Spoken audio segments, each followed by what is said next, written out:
درس ہے۔ آج کے درس کا جو عنوان ہے وہ نماز کے تعلق سے ہے۔ اس میں ہم نماز کے تعلق سے 3 باتوں کو جانیں گے۔ نماز کی اہمیت جانیں گے، نماز کا اثر مسلمانوں کی زندگی پر کیا پڑتا ہے اس کو جانیں گے، اور نماز کی جو شرطیں ہیں ان شرطوں کو ہم جانیں گے، کیونکہ یہ ہمارے عقائد کا حصہ ہے، عبادات کا حصہ ہے، اور ہم پیدا ہی اس لیے کیے گئے ہیں۔ تو ایک مسلمان کو ان چیزوں کا علم ہونا تمام چیزوں کا علم سے زیادہ بہتر اور ضروری ہے۔ اللہ کا فرمان ہے وَمَا خَلَقْتُ الْجِنَّ وَالْإِنسَ إِلَّا لِيَعْبُدُونِ، میں نے انسانوں اور جناتوں کو اپنی عبادت کے لیے پیدا کیا ہے۔ تو جو عبادت کا معاملہ ہے، عبادت کے مسائل ہیں، عبادت کی تعلیم ہے، اس تعلیم کو جاننا ہمارے لیے بہت ضروری ہے۔ موضوع میں داخل ہونے سے پہلے اس موضوع سے متعلق ایک بنیادی نقطہ ذہن میں رکھیں۔ وہ نقطہ یہ ہے کہ ہم نے اس سے پہلے درس میں کلمہ کا معنی، اس کی شرطیں اور اس کے تقاضے ہم نے پڑھے تھے۔ تو اس کلمے میں ہم نے یہ علم حاصل کیا تھا کہ کلمے کا 2 جز ہے۔ پہلا جز تقاضا کرتا ہے کہ ہم ایک اللہ کی بندگی کریں، پہلا جز لا الہ الا اللہ، اس کا کیا تقاضا ہے؟ صرف ایک اللہ کی بندگی کریں۔ کلمے کا جو دوسرا جز ہے محمد الرسول اللہ، اس کا تقاضا ہے کہ جو پہلا جز تھا رب العالمین کی بندگی کرنا، تو بندگی اس طریقے سے کریں گے جس طریقے سے محمد صلی اللہ علیہ وسلم نے بندگی کی ہے۔ یہ دوسرے جز کا مفہوم ہے، گویا کہ ہم اللہ رب العالمین کی بندگی ایسے کریں جیسے محمد صلی اللہ علیہ وسلم نے بندگی کی ہے۔ اب ایک مسلمان کی ذمہ داری کیا بنتی ہے کہ بندگی کا وہ طریقہ ہم معلوم کریں اور جاننے کی کوشش کریں جو طریقہ محمد صلی اللہ علیہ وسلم نے بتایا ہے۔ اگر ہم ایک لفظ میں آپ سے دین کی تعریف پوچھیں، اسلام کی تعریف پوچھیں، تو آپ کیا کہیں گے؟ دین اور اسلام یہ ہے جو قرآن اور حدیث میں ایک دین اسلام ہے۔ تو محمد صلی اللہ علیہ وسلم نے جو فرمان میں، حدیث میں نماز پڑھنے کا جو طریقہ بیان کیا ہے، اس طریقے کو ہمیں جاننا ہے۔ قرآن میں اللہ رب العالمین نے جو نماز کا حکم دیا ہے ان چیزوں کو جاننا ہے، حدیث میں جو نبی صلی اللہ علیہ وسلم نے ہمیں بتایا ہے ان چیزوں کو جاننا ہے۔ تو قرآن اور حدیث کے مطابق ہمیں نماز پڑھنے کے لیے ضروری ہے کہ قرآن اور حدیث میں نماز کے جو مسائل ہیں، جو احکام ہیں، ان احکام کو ہمیں جاننا ضروری ہے۔ آئیے ہم نماز میں داخل ہوتے ہیں اور اس موضوع کو جاننے کی کوشش کرتے ہیں۔ سب سے پہلے نماز، جس کو عربی میں صلاۃ کہتے ہیں، عربی میں اس کو صلاۃ کہتے ہیں۔ بہت سارے علماء جب نماز صلاۃ کا ترجمہ نہیں کرنا چاہتے ہیں، صلاۃ کو عربی میں صلاۃ ہی کہنا چاہتے ہیں، تو یہ کوئی ضروری نہیں ہے کہ ہم صلاۃ کو اردو میں بھی صلاۃ ہی کہیں۔ جب اس کا ترجمہ ہوا ہے، آلریڈی نماز کا لفظ موجود ہے، تو ہمیں اس کے کہنے میں کوئی حرج کی بات نہیں ہے۔ جیسے سیام ہے، اگر کوئی آدمی اس کا ترجمہ کر کے روزہ کہتا ہے، اس میں کوئی حرج کی بات نہیں۔ کچھ مولانا اصرار کرتے نہیں، سیام کو ہم سیام ہی بولیں گے، روزہ نہیں بولیں گے، ہم صلاۃ کو صلاۃ ہی بولیں گے، ہم جو نماز نہیں بولیں گے۔ تو یہ کوئی ضروری چیز نہیں، آپ صلاۃ کو نماز بول سکتے ترجمے میں۔ جب آپ جانتے ہیں کہ پورا قرآن ہمارا عربی میں ہے، پوری حدیث عربی میں ہے، اسی قرآن کا جب مفہوم ہم بیان کرتے ہیں تو کس میں بیان کرتے ہیں؟ عربی میں، اردو میں بیان کر رہے ہوتے ہیں، اپنی زبان میں بیان کر رہے ہوتے ہیں۔ وہ حدیث جو عربی میں ہے، جب ہم اس کا مفہوم بیان کرتے ہیں تو کس زبان میں بیان کرتے ہیں؟ اپنی زبان میں، اردو میں، ہندی میں بیان کرتے ہیں۔ جب آپ نے یہ ٹاپک شروع کیا ہے تو صلاۃ کو کیوں نہیں کہنا چاہتا، نماز کیوں نہیں کہنا چاہتا؟ یہ بڑے لوگوں سے سنا ہے کہ نماز نہیں کہنا چاہتا۔ ٹھیک ہے، چلو آخر میں اس کو ہم کیلکولیٹ کر لیں سوال کے طور پہ، کیونکہ ہمارا وقت بچے۔ تو بنیادی چیز کے ترجمہ ہم کر سکتے ہیں، جس طریقے سے قرآن کی آیتوں کا ترجمہ کر رہے ہیں، احادیث کا اپنی زبان میں ترجمہ کر رہے ہیں، تو جو الفاظ قرآن حدیث میں آئے ہیں ہم ان چیزوں کا ترجمہ کر سکتے ہیں، سوائے ان چیزوں کے جس کا ترجمہ کرنا منع ہے۔ جیسے اللہ نے اپنے لیے کہا کہ مجھے میرے نام سے پکارو، اب یہاں اللہ کا ترجمہ نہیں کریں گے، یعنی اللہ کو دوسرے ناموں سے نہیں پکاریں گے۔ جن ناموں کے ذریعے اللہ نے اپنے آپ کو منسوب کیا ہے انہی ناموں کے ذریعے اللہ کو پکاریں گے۔ یا اسی طریقے سے حدیث ہے، دعائیں ہیں، معصورہ دعائیں ہیں، ان کو ہم معصورہ دعاؤں کو اسی طریقے سے پڑھیں گے جیسے محمد صلی اللہ علیہ وسلم نے بتایا۔ نماز عربی زبان میں ہے، نماز کو غیر عربی میں نہیں پڑھ سکتے ہیں، لازماً عربی میں پڑھیں گے، فارسی میں، ہندی میں نہیں پڑھیں گے۔ تو جن چیزوں کی ممانعت آ گئی ان چیزوں سے کو رکیں گے، جن چیزوں کی ممانعت نہیں ہے تو ان کا ترجمہ اگر ہو رہا ہے لوگوں کو سمجھانے کے اعتبار سے، اور اس ترجمے میں، اس لفظ میں اگر کوئی خلل نہیں ہے تو اس کا ترجمہ کرنے میں کوئی حرج کی بات نہیں ہے۔ تو نماز جو عبادت ہے یہ عبادت مختلف چیزوں سے مل کر بنتی ہے. اس عبادت کے اندر مختلف قسم کی عبادتیں ہوتی ہیں. نماز کے اندر ہم قیام کرتے ہیں، رکوع کرتے ہیں، سجود کرتے ہیں. یہ عبادت کی مختلف کنڈیشن ہے. جیسے قیام کرنا یہ بھی عبادت کی حالت ہے. کسی غیر اللہ کے پاس ہم قیام کی حالت میں سے کھڑے نہیں ہو سکتے. کیوں؟ یہ عبادت ہے. کسی انسان کے پاس رکوع کی حالت میں جا کے نہیں رہ سکتے. کیوں؟ آپ سے پوچھیں کیوں، کیا کہیں گے؟ یہ عبادت ہے. کسی کے پاس سجدہ نہیں کریں گے. کیوں؟ یہ عبادت ہے. تو عبادت مختلف قسم کی عبادتوں کا مجموعہ ہے. نماز جو عبادت ہے مختلف قسم کی عبادتوں کا مجموعہ ہے. اس میں قیام بھی ہے، رکوع بھی ہے، سجود بھی ہے، تلاوت ہے، قرآن کی تلاوت کرتے ہیں، تسبیح پڑھتے ہیں، دعا کرتے ہیں، تکبیر پڑھتے ہیں، تحمید کرتے ہیں، اور پھر جو ہے سلام پر اس کا ہم اختتام کرتے ہیں. تو نماز مختلف عبادتوں پر مشتمل ہوتی ہے. اس کا معنی کیا ہے؟ صلاۃ جسے عربی میں کہتے ہیں.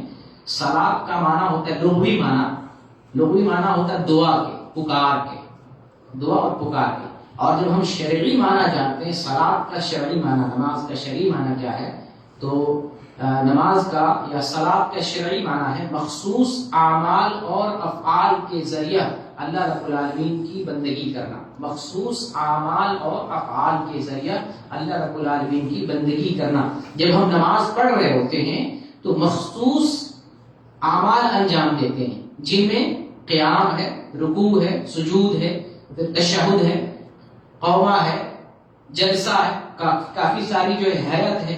اور پھر اس میں یہ تو اعمال ہیں، پھر اس میں مختلف چیزیں پڑھتے ہیں، دعائیں پڑھتے ہیں، اذکار پڑھتے ہیں، تلاوت کرتے ہیں. تو دو چیزوں کا مجموعہ ہو گیا. ایک تو اعمال جو کام کر رہے ہیں، اور دوسرا اس میں جو کچھ پڑھتے ہیں. ان دو چیزوں کا مجموعہ ہے نماز. یعنی مخصوص اعمال اور مخصوص اقوال کے ذریعہ اللہ رب العالمین کی ہم بندگی کرتے ہیں. جو بندگی تکبیر سے شروع ہوتی ہے اور تسلیم پر، سلام پر ختم ہو جاتی ہے. تو یہ نماز کی شرعی تعریف ہے، صلاۃ کی شرعی تعریف ہے. اب ہم نماز کی اہمیت میں داخل ہوتے ہیں. علماء کرام نے نماز کے سلسلے میں یہ بحث کی ہے کہ نماز تو فرض ہے ہی. نماز فرض ہونے کے ساتھ ساتھ جو علماء یہ کہتے ہیں کہ جو آدمی نماز سستی سے چھوڑتا ہے، کاہلی سے چھوڑتا ہے، وہ آدمی مسلمان ہے. تو بہت سارے علماء یہ کہتے ہیں کہ اگر نماز فرض ہے، بندے پر نماز پڑھنا واجب ہے، اور سستی سے مسلسل نماز نہیں پڑھ رہا ہے، تو ظاہر سی بات ہے پھر فرضیت کا اقرار نہیں کر رہا ہے، فرضیت کا وہ انکار کر رہا ہے، پھر فرضیت کو کیسے تسلیم کر رہا ہے. اس لیے علماء نے یہ کہا ہے کہ اگر کوئی آدمی مسلسل سستی سے بھی نماز چھوڑتا ہے تو وہ بھی جو ہے دائرہ اسلام سے خارج ہو جاتا ہے. تو اس کی جو دلیلیں دی جاتی ہیں، اس کی دلیلوں میں سے ایک دلیل یہ دی جاتی ہے، اللہ رب العالمین قرآن میں ارشاد فرماتا ہے فَإِذَا قَضَيْتُمُ الصَّلَاةَ فَاذْكُرُوا اللَّهَ قِيَامًا وَقُعُودًا وَعَلَى جُنُوبِهِمْ، کہ جب تم نماز پڑھ لو تو تم اللہ کا ذکر کرو کھڑے ہو کر، لیٹ کر اور پہلو کے بل. یہ اصل میں حالت جنگ کی بات ہو رہی ہے. جب مجاہدین میدان جنگ میں ہوتے ہیں تو نماز جو ہے بڑے اطمینان سے نہیں پڑھ پاتے. یعنی ان کے لیے نماز پڑھنا ایک دشوار مرحلہ ہوتا ہے. دشمن سر پہ کھڑا ہوتا ہے اور پھر نماز کی ادائیگی ہوتی ہے، تو بڑا مختصر انداز میں نماز پڑھتے ہیں. اور مجاہدوں کی جو نماز ہوتی ہے وہ 2 رکعت ہوتی ہے. کتنی رکعت؟ 2 رکعت. ٹھیک ہے. اور 2 رکعت یہ کیسے ادا کرنا ہے؟ 1 رکعت امام کے ساتھ. جیسے جو مجاہدین ہوتے ہیں میدان جنگ میں، تو ان مجاہدین کو 2 حصوں میں تقسیم کیا جائے گا. ایک حصہ آگے ہوگا دشمنوں سے مقابلہ کرنے کے لیے، دوسرا حصہ پیچھے ہوگا امام کے ساتھ. امام 1 رکعت اس حصے کو پڑھائے گا. اب جب یہ 1 رکعت پڑھ لیے، امام اپنی جگہ پر قائم رہے گا. یہ جماعت آگے چلی جائے گی لڑنے کے لیے، اور وہ جماعت اب پیچھے آ کر یہ امام کے ساتھ 1 رکعت پڑھ لے گی. 1 رکعت امام نے اس کو پڑھایا، 1 رکعت امام نے اس کو پڑھایا، دونوں کو پڑھایا، 1 رکعت پڑھایا. اب یہ دونوں گروپ والے 1 رکعت اپنے انداز میں ادا کر لیں گے، لیکن پڑھنا 2 رکعت ہے. امام کی 2 رکعت ہو ہی گئی. بعض علماء نے کہا کہ اگر میدان جنگ میں زیادہ دشوار مرحلہ ہو تو 1 رکعت بھی پڑھ سکتے ہیں. جیسے کہ ایک حدیث آتی ہے صحیح مسلم کے اندر ہے کہ اللہ رب العالمین نے حالت قیام کے اندر 4 رکعت نماز فرض کی ہے. تو یہ رباعی نماز کی بات ہو رہی ہے. حالت قیام میں 4 رکعت، جیسے ظہر کی نماز ہے، عصر کی نماز ہے اور عشاء کی نماز ہے. رباعی نماز 4 رکعت ہے. اور اللہ رب العالمین نے حالت سفر میں انہی 4 رکعتوں کو 2 میں کر دیا، 2 رکعت کر دیا. پھر اسی حدیث میں صحیح مسلم کی حدیث ہے کہ حالت خوف میں اللہ تعالیٰ نے 1 رکعت کیا، اس میں اور مزید ڈسکاؤنٹ کر دیا ہے. تو علماء کہتے ہیں اس حدیث کی بنیاد پر کہ خوف کے ماحول میں 1 رکعت جو ہے آئی ہوئی ہے، لیکن اس کی جو ہے علماء تعبیر کرتے ہیں کہ جو 1 رکعت ہے دراصل امام کے ساتھ والی بات ہے. 1 رکعت اپنے سے پڑھنا ہے، 1 رکعت امام کے ساتھ پڑھنا ہے. خلاصہ یہ ہے کہ میدان جہاد میں بھی 2 ہی رکعت ایسے مسافر کے لیے 2 رکعت نماز ادا کرنا ہے. تو نماز جو ہے اللہ رب العالمین بتا رہا ہے کہ جب تم نماز پڑھ لو تو تم نماز پڑھنے کے بعد اللہ کا ذکر کرو، چلتے اٹھتے بیٹھتے پہلو کے بل. نماز میں جو تم سے یعنی خشوع و خضوع میں یا نماز میں جو وقت دینا چاہیے تھا جتنا وقت تم نے نہیں دیا ہے، اب تم جو ہے نماز پڑھنے کے بعد اللہ کا ذکر کرتے رہو تاکہ نماز کی تلافی ہو جائے. نماز میں جو کچھ کمی بیشی ہو گئی ہے اس کی تلافی تم ذکر کے ذریعے کرو. آگے اللہ فرماتا ہے وَإِذَا اطْمَأْنَنْتُمْ فَأَقِيمُوا الصَّلَاةَ، جب تمہیں امن حاصل ہو جائے. خوف کی بات یہاں ہو رہی تھی. خوف کی حالت تم نماز پڑھتے ہو، پھر نماز کے بعد تم اللہ کا ذکر کرو اور ذکر کر کے وہ جو نماز میں کچھ کمی کوتاہی رہ گئی اس کو دور کرو. اللہ رب العالمین یہاں میدان جہاد میں بھی نماز معاف نہیں کر رہا ہے، اور نماز میں اللہ تعالیٰ نے کچھ تخفیف کر دی ہے تو اللہ اس سے بدلہ بھی لے رہا ہے. کمپلیٹ کرو جو تخفیف ہو گئی ہے، کچھ کمی ہو گئی ہے نماز میں، کچھ نقص رہ گیا، تم نے کچھ کم نماز پڑھی ہے، اللہ کا ذکر کرتے رہو تاکہ اس کی تلافی اور بھرپائی ہو جائے. اس سے نماز کی اہمیت کا ذرا اندازہ لگائے. اللہ فرماتا ہے جب تمہیں امن مل جائے، راحت اور سکون مل جائے، فَأَقِيمُوا الصَّلَاةَ، اب تم نماز کیسے پڑھو؟ اب اطمینان سے نماز پڑھو، جس طریقے سے نماز پڑھنے کا حکم دیا گیا ہے. وَأَقِيمُوا الصَّلَاةَ إِنَّ الصَّلَاةَ كَانَتْ عَلَى الْمُؤْمِنِينَ كِتَابًا مَوْقُوتًا، بے شک نماز مومنوں پر مقررہ وقت پر فرض ہے. تو نماز پڑھو راحت کے وقت میں، اور نماز مومنوں کے لیے مقررہ وقت پر فرض ہے. اس آیت کی روشنی میں علماء کہتے ہیں کہ بغیر عذر کے اور بغیر ضرورت کے 2 نماز بھی جمع کر کے نہیں پڑھ سکتے ہیں. تو اب جب 2 نماز بغیر عذر کے بغیر ضرورت کے جمع کر کے نہیں پڑھ سکتے ہیں، جو نماز ہی نہیں پڑھتے ہیں ان کا عالم کیا ہوگا اور ان کا معاملہ کیا ہوگا؟ ذرا قرآن کی اس آیت کی روشنی میں سمجھنے کی کوشش کریں. اسی طریقے سے اللہ رب العالمین قرآن میں دوسری جگہ ارشاد فرمایا نماز کی اہمیت کے سلسلے میں، حافظوا علی الصلوات والصلاۃ الوسطی، نمازوں پر محافظت کرو، نمازوں کی پابندی کرو، نمازوں کی حفاظت کرو. اللہ نے بتایا نمازوں کی حفاظت کرو، یہ ضائع نہ ہونا پائے، یہ تم سے گم نہ ہونے پائے. نماز کو ہم نے گم کر دیا. گم کیسے کر دیا ہے؟ نماز کو چھوڑ کے ہم نے گم کر دیا. نماز وہ چیز ہے جس کو پکڑے رہنا ہے. جیسے آپ سے کوئی کہے یہ سامان میرا لو، اس کی حفاظت کرو، تو آپ کیا کریں گے؟ اس سامان کے تعلق سے بڑے چاک چوبند نشید رہیں گے، اس کی ہم وقت حفاظت کرتے رہیں گے، نگاہ میں رکھیں گے، اس پر دھیان دیتے رہیں گے. کیا نماز کے سلسلے میں ہم نے ایسا کیا ہے؟ اس پر ہماری توجہ ہی نہیں ہوتی، اس پر ہمارا دھیان ہی نہیں ہوتا. ہم تو اس کو بھولے ہوئے، جبکہ اللہ نے کہا ہے اس کو بھولنے والی چیز نہیں، یاد رکھنے والی چیز. اس کو یاد رکھا کرو، اس کی حفاظت کرتے رہو. تو حفاظت کا مطلب یہ ہے کہ ہم نماز کو قائم کرتے رہیں. اور تمام نمازوں کو اللہ نے فرمایا حافظوا علی الصلوات، تمام نمازوں کی تم حفاظت کرو، 1-2 نماز نہیں. ہم اگر حفاظت کرتے بھی ہیں تو 1 نماز کی. اور وہ کون سی نماز ہے؟ کدھر فجر کی؟ جمعہ کی نماز. کدھر اثر کی بتا رہے ہیں؟ جمعہ کی نماز. ہفتے میں 1 نماز، 35 نمازوں میں 1 نماز. 7 پنچے 35، 7 دن میں 35 نمازیں آتی ہیں. 35 نمازوں میں صرف 1 کی طرف دھیان ہوتا ہے. 34 نماز ہماری ضائع ہو رہی ہے. اب یہ بتائیں کہ کیا نمازوں کی حفاظت ہو رہی ہے؟ بالکل نہیں ہو رہی ہے. نمازوں کی حفاظت 35 نماز میں سے 34 ضائع کریں، ان 34 کو ضائع کرنے کو نماز کی حفاظت نہیں کری جائے گی. اگر 35 نمازوں میں سے 30 پڑھ لیتے ہیں، 5 اگر چھوٹ جائے تو کہا جا سکتا ہے کہ ہاں نمازوں کی ہم نے بہت حد تک حفاظت کی ہے، اس کو نظر میں رکھا، اس پر دھیان دیا ہے. تو ذرا سوچنے والی بات ہے. تو اللہ فرمایا حافظوا علی الصلوات، نمازوں کی محافظت کرو، نمازوں کی پابندی کرو، والصلاۃ الوسطی، خاص طور سے درمیانی نماز کی. آپ نے کبھی سنا تھا الصلاۃ الوسطی، درمیانی نماز؟ یہ کس نماز کی بات ہو رہی ہے؟ اللہ نے فرمایا نمازوں کی حفاظت کرو، خاص طور سے درمیانی نماز کی حفاظت کرو. یہاں درمیانی نماز سے مراد عصر کی نماز. بعض دوسری روایتوں میں اس کی وضاحت آئی ہے، اس نماز سے مراد عصر کی نماز ہے. عصر کی بڑی اہمیت ہے کیونکہ یہ جو بیچ میں آ رہی ہے فجر اور ظہر، یہ دو نماز کے بعد تیسرے نمبر پر عصر کی نماز، اس کے بعد بھی دو نماز مغرب اور عشاء، یعنی دو آگے اور دو پیچھے بیچ والی نماز ہے، اسی لیے اس کو درمیانی نماز کہا جاتا ہے. اور یہ وہ نماز ہے جس کی بڑی اہمیت آئی ہے. حدیث آپ کو بتاؤں گا، دیکھیں اس حدیث سے اندازہ لگائیں کہ عصر کی نماز کی کتنی اہمیت ہے. اس نماز کو آپ ضائع نہ کریں، اس کی محافظت کریں. یہ حدیث صحیح مسلم کے اندر ہے 626 نمبر کی. آپ صلی اللہ علیہ وسلم فرماتے ہیں جس نے عصر کی نماز ضائع کی ہے، جس سے عصر کی نماز فوت ہو گئی، تو وہ آدمی مال و اعتبار، مال و اسباب اور اولاد گھر بار کے اعتبار سے تباہ و برباد ہو گیا. یعنی جس کی عصر کی نماز ضائع ہو گئی، فوت ہو گئی، اس کا گھر بار، مال و دولت سب کچھ ختم ہو گیا، کچھ بچا ہی نہیں. اور صحیح بخاری میں حدیث ہے، نبی کریم صلی اللہ علیہ وسلم ارشاد فرماتے ہیں من ترک صلاۃ العصر فقد حبط عملہ، کہ جس نے عصر کی نماز چھوڑ دی اس کا عمل ضائع اور برباد ہو گیا. یہ صحیح بخاری کی اونچے درجے کی حدیث بتا رہا.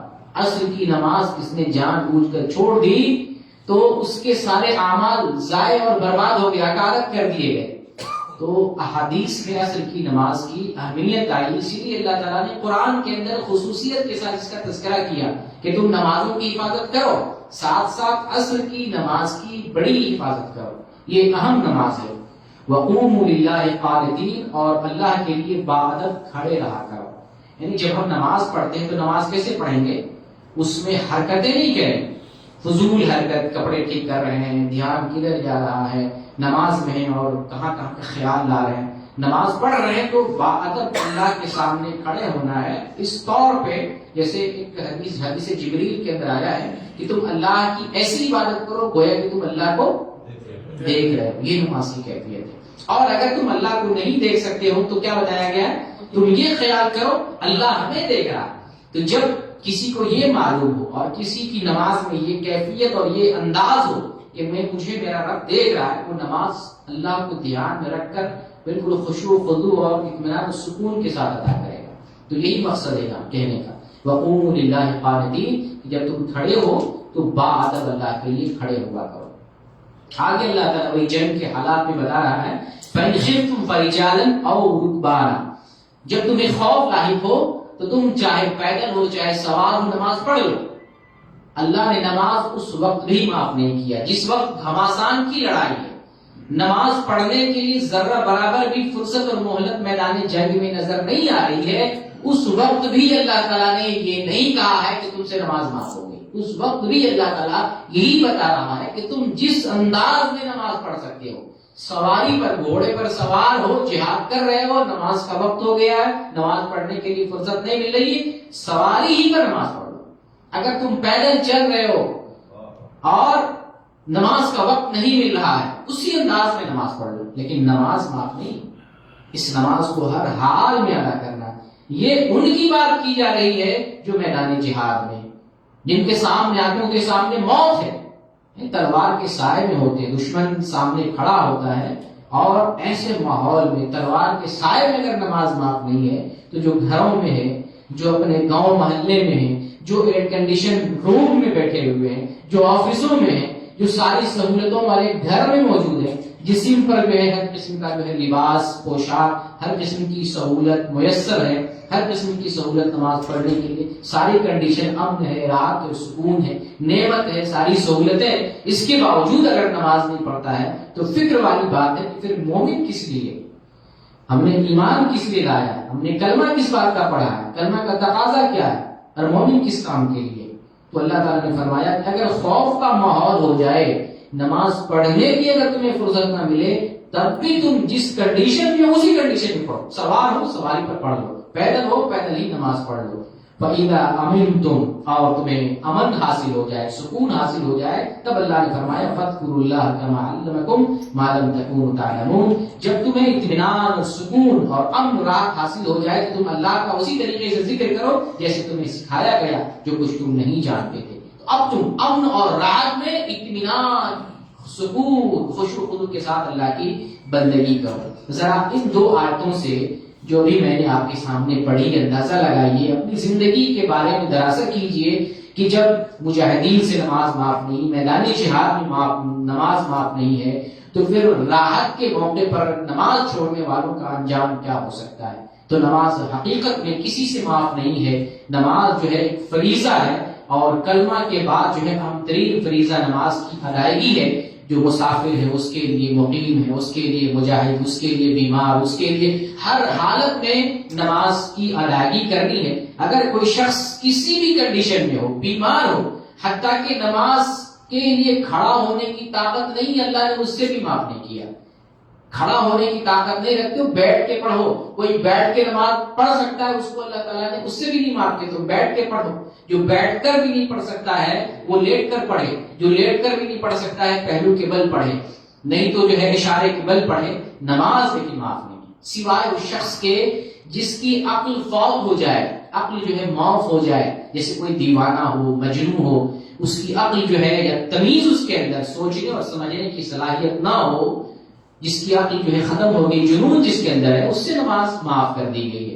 یا کچھ محدود وقت کے لیے ان عورتوں سے نماز معاف ہو جاتی ہے جن کو حیض آ جاتا ہے، جن کو نفاس آ جاتا ہے، تو جتنے دنوں کی ناپاکی ہوتی بس اتنے ہی حد کے لیے، صرف عورت کے لیے اور اتنے ہی حد کے لیے، ایسا نہیں کہ ہمیشہ کے لیے۔ تو نماز کسی سے اور کبھی بھی کسی بھی کنڈیشن میں معاف نہیں ہے۔ اور نماز جو ہے بڑی عظیم چیز ہے، فریضہ بھی ہے، اور پھر ساتھ ساتھ اللہ تعالیٰ نے اس کو جو ہمارے اوپر عائد کیا ہے تو اس میں ہماری اپنی بھلائی ہے، اس کے ذریعے ہم بہت کچھ حاصل کرتے ہیں۔ اللہ رب العالمین نے قرآن میں ارشاد فرمایا قد افلح من تزکا وذکر اسم ربہ فصلی، کہ وہ جو ہے کامیاب ہو گیا جس نے اپنے آپ کو پاک کر لیا، جو اپنے رب کا نام لیتا ہے، فصلی اور عبادت کرتا ہے، نماز پڑھتا ہے، وہ آدمی کامیاب ہو گیا۔ جس میں ہماری اپنی بھلائی ہے نا، اگر بندگی کرتے ہیں تو رب پر کوئی احسان نہیں ہے، اپنے آپ پر ہم احسان کرتے ہیں، خود اپنے فائدے کے لیے کام کر رہے ہیں، ہمارا اس میں فائدہ، ہماری اس میں بھلائی ہے۔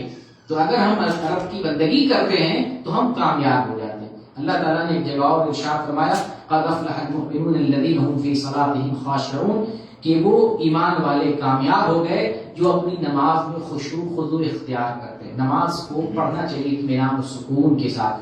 ہم میں سے اگر بعض لوگ نماز پڑھتے بھی ہیں تو وہ سنت کا اہتمام نہیں کرتے، نماز اس انداز میں نہیں پڑھتے ہیں جس طرح سے نماز ادا کرنا چاہیے۔ نماز ٹھوکر کی طرح، جیسے کوا کسی چیز پر چونچ مارتا ہے، جلدی جلدی مارتا ہے، ٹھوکر مارتا ہے، اس طریقے سے ہماری نمازیں ہوتی ہیں، جلدی جلدی نماز ہوتی ہے۔ ہماری نماز کے اندر سکون، اعتدال، خشوع خضوع، نماز کی طرف توجہ اور سمجھ کر، اور جو ہے نماز کا جو شعور ہے اس شعور کے ساتھ ہم نماز کی ادائیگی نہیں کرتے۔ اسی طریقے سے اللہ رب العالمین نے قرآن میں ایک جگہ اور ارشاد فرمایا والذین هم علی صلواتهم یحافظون اولئک هم الوارثون، کہ جو لوگ نماز کی محافظت کرتے ہیں، ایمان والوں کی بات کی جا رہی ہے، اور سورہ مومنون کی یہ آیت ہے۔ سورہ مومنون میں اللہ تعالیٰ نے ایمان والوں کی پہچان بتایا ہے، ایک سورت ہے سورت مومنون، ہمیں پڑھنا چاہیے۔ ہم جو مومن ہیں، جی سورہ مومنون کی یہ آیت نمبر جو ہے، اس میں کئی آیتیں ہیں، 9، 10، 11، 3 آیتیں میں تلاوت کروں گا۔ تو اس میں اس صورت میں اللہ تعالیٰ نے مومنوں کی صفات بتایا۔ کیا ہماری یہ ذمہ داری نہیں بنتی ہے کہ ہم قرآن کھول کے پڑھیں، دیکھیں اس میں ہمارے بارے میں کیا بتایا گیا، ہمیں کیسا ہونا چاہیے، ہماری شکل کیسی ہو، ہماری صورت کیسی ہو، ہمارا وضع پتہ کیسا ہو، ہمارا ایمان کیسا ہو، ہماری کیفیت کیسی ہو، ہمارا رنگ ڈھنگ، چلنا اٹھنا بیٹھنا کیسا ہو۔ ہم نے اس کے بارے میں پھر غور ہی نہیں کیا، ہم نے سوچا ہی نہیں۔ ہم بس نام کے ہیں، ہمارا نام ہونا چاہیے مسلمان ہے، ہماری پہچان کیا ہونی چاہیے، ہمارے اوصاف کیا ہونے چاہیے، اس کی ہمیں فکر نہیں ہوتی۔ سورہ مومنون کھول کے پڑھیں گے، ہمارے اوصاف بیان کے لیے، ہمارے یہ اوصاف، ہماری یہ اوصاف، ہماری اوصاف، ہماری اوصاف، اور ان اوصاف کو اپنے اندر تلاش کے نظر ہی نہیں آتے، پھر مومن کدھر گیا؟ جس صورت کے اندر مومنین کی پہچان بتائی گئی ہے وہ مومن کدھر ڈھونڈیں گے ہم؟ اسی دنیا میں ڈھونڈیں گے نا مومن کدھر رہتے ہیں، کس گاؤں میں رہتے ہیں، کس ملک میں رہتے ہیں، کس بستی میں رہتے ہیں. یہ جو پہچان اور صفات بتائے گئے ہیں اس صفات کے حامل مومنین کہاں ملیں گے؟ تو ہم جب اس کو پڑھیں گے ان اوصاف کو اپنے اندر اپنانے کی کوشش کریں گے. اللہ رب العالمین بیان کرتا ہے والذین هم علی صلواتهم یحافظون. ایمان والوں کی پہچان یہ ہے کہ وہ نماز کی محافظت کرتے ہیں، نمازوں کی محافظت کرتے ہیں. جتنی بھی نمازیں ہیں ان نمازوں کی پابندی کرتے ہیں. یعنی کئی سارے اوصاف بیان کیے گئے مومنوں کے. ان میں سے ایک صفت یہ بھی ہے کہ مومن کی ایک صفت یہ ہے نمازوں کی محافظت کرتے ہیں. جو نمازوں کی محافظت نہ کرے وہ آدمی مومن نہیں ہو سکتا ہے. اور نمازوں کی محافظت کا مطلب سمجھ لیں، ڈیلی 5 وقت کی نماز ہوتی ہے، ہفتے میں کتنے بنتی ہے، مہینے میں کتنے بنتی ہے، سال میں کتنے بنتی ہے. اگر چلے ہم بہت بھاری لگتا ہے کیلکولیٹ کرنا، شمار کرنا، دن کے حساب سے، ہفتہ کے حساب سے، مہینے کے حساب سے. آپ سال کو کیلکولیٹ کر کے دیکھ لیں، سال میں 365 دن ہوتے ہیں، نمازوں کی اوقات کتنی بنتی ہے، نمازوں کی تعداد کتنی بنتی ہے. ہم نے اس میں سے کتنا ادا کیا. آپ کسی اسکول میں جاتے ہیں، آپ کے اسکول میں آپ کی حاضری ہوتی ہے، اٹینڈنس بنتا ہے. اگر آپ اسکول میں 365 دن میں آپ جو ہے 10 دن جاتے ہیں، 15 دن جاتے ہیں، 20 دن جاتے ہیں، آپ کا نام تو اسی وقت کٹ جائے گا جس وقت آپ اسکول میں اتنا نامہ کر رہے ہوتے. تو اللہ تعالیٰ ایمان والوں کے رجسٹر سے ہمارا بھی تو نام کاٹ دے گا. جس رجسٹر میں ایمان والوں کا نام اندراج ہوتا ہے اس میں اوصاف نماز پڑھنے والوں کی، اگر اس رجسٹر میں نام لکھنے کی بات آئی تو ہمارا نام کٹ جائے گا، کیونکہ اتنی نمازیں ہم ادا نہیں کر رہے ہیں جس انداز میں اللہ تعالیٰ نے بتایا نمازوں کی حفاظت کرو، دھیان میں رکھو، پڑھتے رہو. آگے اللہ تعالیٰ نے انعام ذکر کیا. انعام کیا نماز پڑھنے کا؟ اولئک ھم الوارثون. یہ جو نماز قائم کرنے والے لوگ ہیں یہ وارث بنیں گے، یہ مالک بنیں گے. کس چیز کے وارث بنیں گے؟ اللہ نے آگے ذکر کیا الذین یرثون الفردوس ھم فیھا خالدون، کہ یہ فردوس کے مالک بنیں گے، فردوس کے وارث بنیں گے، جنت الفردوس کے، اور اس جنت میں ہمیشہ ہمیشہ رہیں. تو یہ انعام بھی اللہ تعالیٰ نے رکھا ہے. کم از کم نماز کا خیال نہیں تو آخرت کی فکر کر لیں، اس جنت کی فکر کر لیں، اس فردوس کی جو جنت کا سب سے اعلیٰ درجہ ہے اس کی فکر کر لیں. یہ جو فردوس کا ذکر اللہ رب العالمین نے کیا ہمیں شوق دلانے کے لیے، ہمیں ابھارنے کے لیے، یا ہمیں آپ کو بتائیں نماز ہم اللہ پر احسان نہیں کر رہے ہیں. اللہ نے یہ انعام رکھا آپ کے لیے، یہ آپ کے لیے بدلہ رکھا ہے. آپ کچھ کریں گے تو اس کے لیے اللہ نے آپ کے لیے رکھا ہے. تم نماز پڑھو، تم زکات دو، تم حج کرو، تم روزہ رکھو، تم صدقہ دو، تم جو ہے دین پر عمل کرو، تمہارے لیے بدلہ، تمہارے لیے انعام ہے. اللہ پر احسان نہیں کر رہے، یہ ہمارے اپنے اوپر انعام ہے، اپنے اوپر احسان ہے، اپنا اس میں فائدہ ہے. ادھر نماز پڑھیں گے ادھر فائدہ لیں گے، ادھر زکات دیں گے ادھر فائدہ لیں گے، ادھر عمرہ کریں گے ادھر فائدہ لیں گے. اس میں فائدہ کس کا؟ ہمارا اپنا ہے. اس لیے کوئی یہ نہ سمجھے کہ نماز پڑھ کے ہم اللہ پر احسان کر رہے ہیں، اپنا بھلا کر رہے ہیں، اپنا فائدہ کر رہے ہیں. تو اللہ رب العالمین فرما رہا ہے کہ جو ایمان والے ہوتے ہیں وہ ایمان والے نمازوں کی محافظت کرتے ہیں، اور اس کی وجہ سے اللہ تعالیٰ کو وارث بنائے گا، اور وارث جنت کا وارث بنائے گا، جس جنت میں یہ ہمیشہ رہیں گے. ہمیشہ خالدین کہتے ہیں جس میں ہمیشہ رہنا، کبھی نکلنا ہی نہیں. وہاں نہ موت آتی ہے، وہاں سے نہ نکلنا، ہمیشہ رہنا، ہمیشہ اس کے وارث ہے. وارث کا مطلب وہ جو جنت اللہ ہمیں حصے میں دے گا وہ ہماری ملکیت ہوگی، اسے کوئی نہ بے دخل کر سکتا ہے، نہ نکال سکتا ہے، نہ کوئی قبضہ جما سکتا ہے. جیسے دنیا میں ہوتا ہے نا، زمینیں بڑھ جاتی ہیں، بے دخل کر دیا جاتا ہے، بیچ دی جاتی ہے، کوئی چھین لیتا ہے، کوئی قبضہ کر لیتا ہے. ایسا معاملہ جنت میں نہیں، اس کے ہم وارث ہو گئے اور اس میں سے کوئی بے دخل کر نہیں سکتا. تو یہ جو جنت الفردوس جس کا تذکرہ مختلف احادیث کے اندر آیا ہے، ترمذی کی حدیث آپ کو بتاؤں 2531 نمبر کی ہے. عبادہ بن صامت رضی اللہ عنہ بیان کرتے ہیں کہ نبی کریم صلی اللہ علیہ وسلم نے ارشاد فرمایا جنت کے 100 درجے. کتنے درجے؟ ان چیزوں سے اپنے اندر نماز کا شوق پیدا کرتے ہیں. جنت کے 100 درجے، اور ہر درجے کے درمیان وہ دوری ہے جو زمین و آسمان کے درمیان دوری ہے. زمین اور آسمان کی کتنی دوری ہے؟ جنت کے تمام درجات میں اتنی دوری ہے.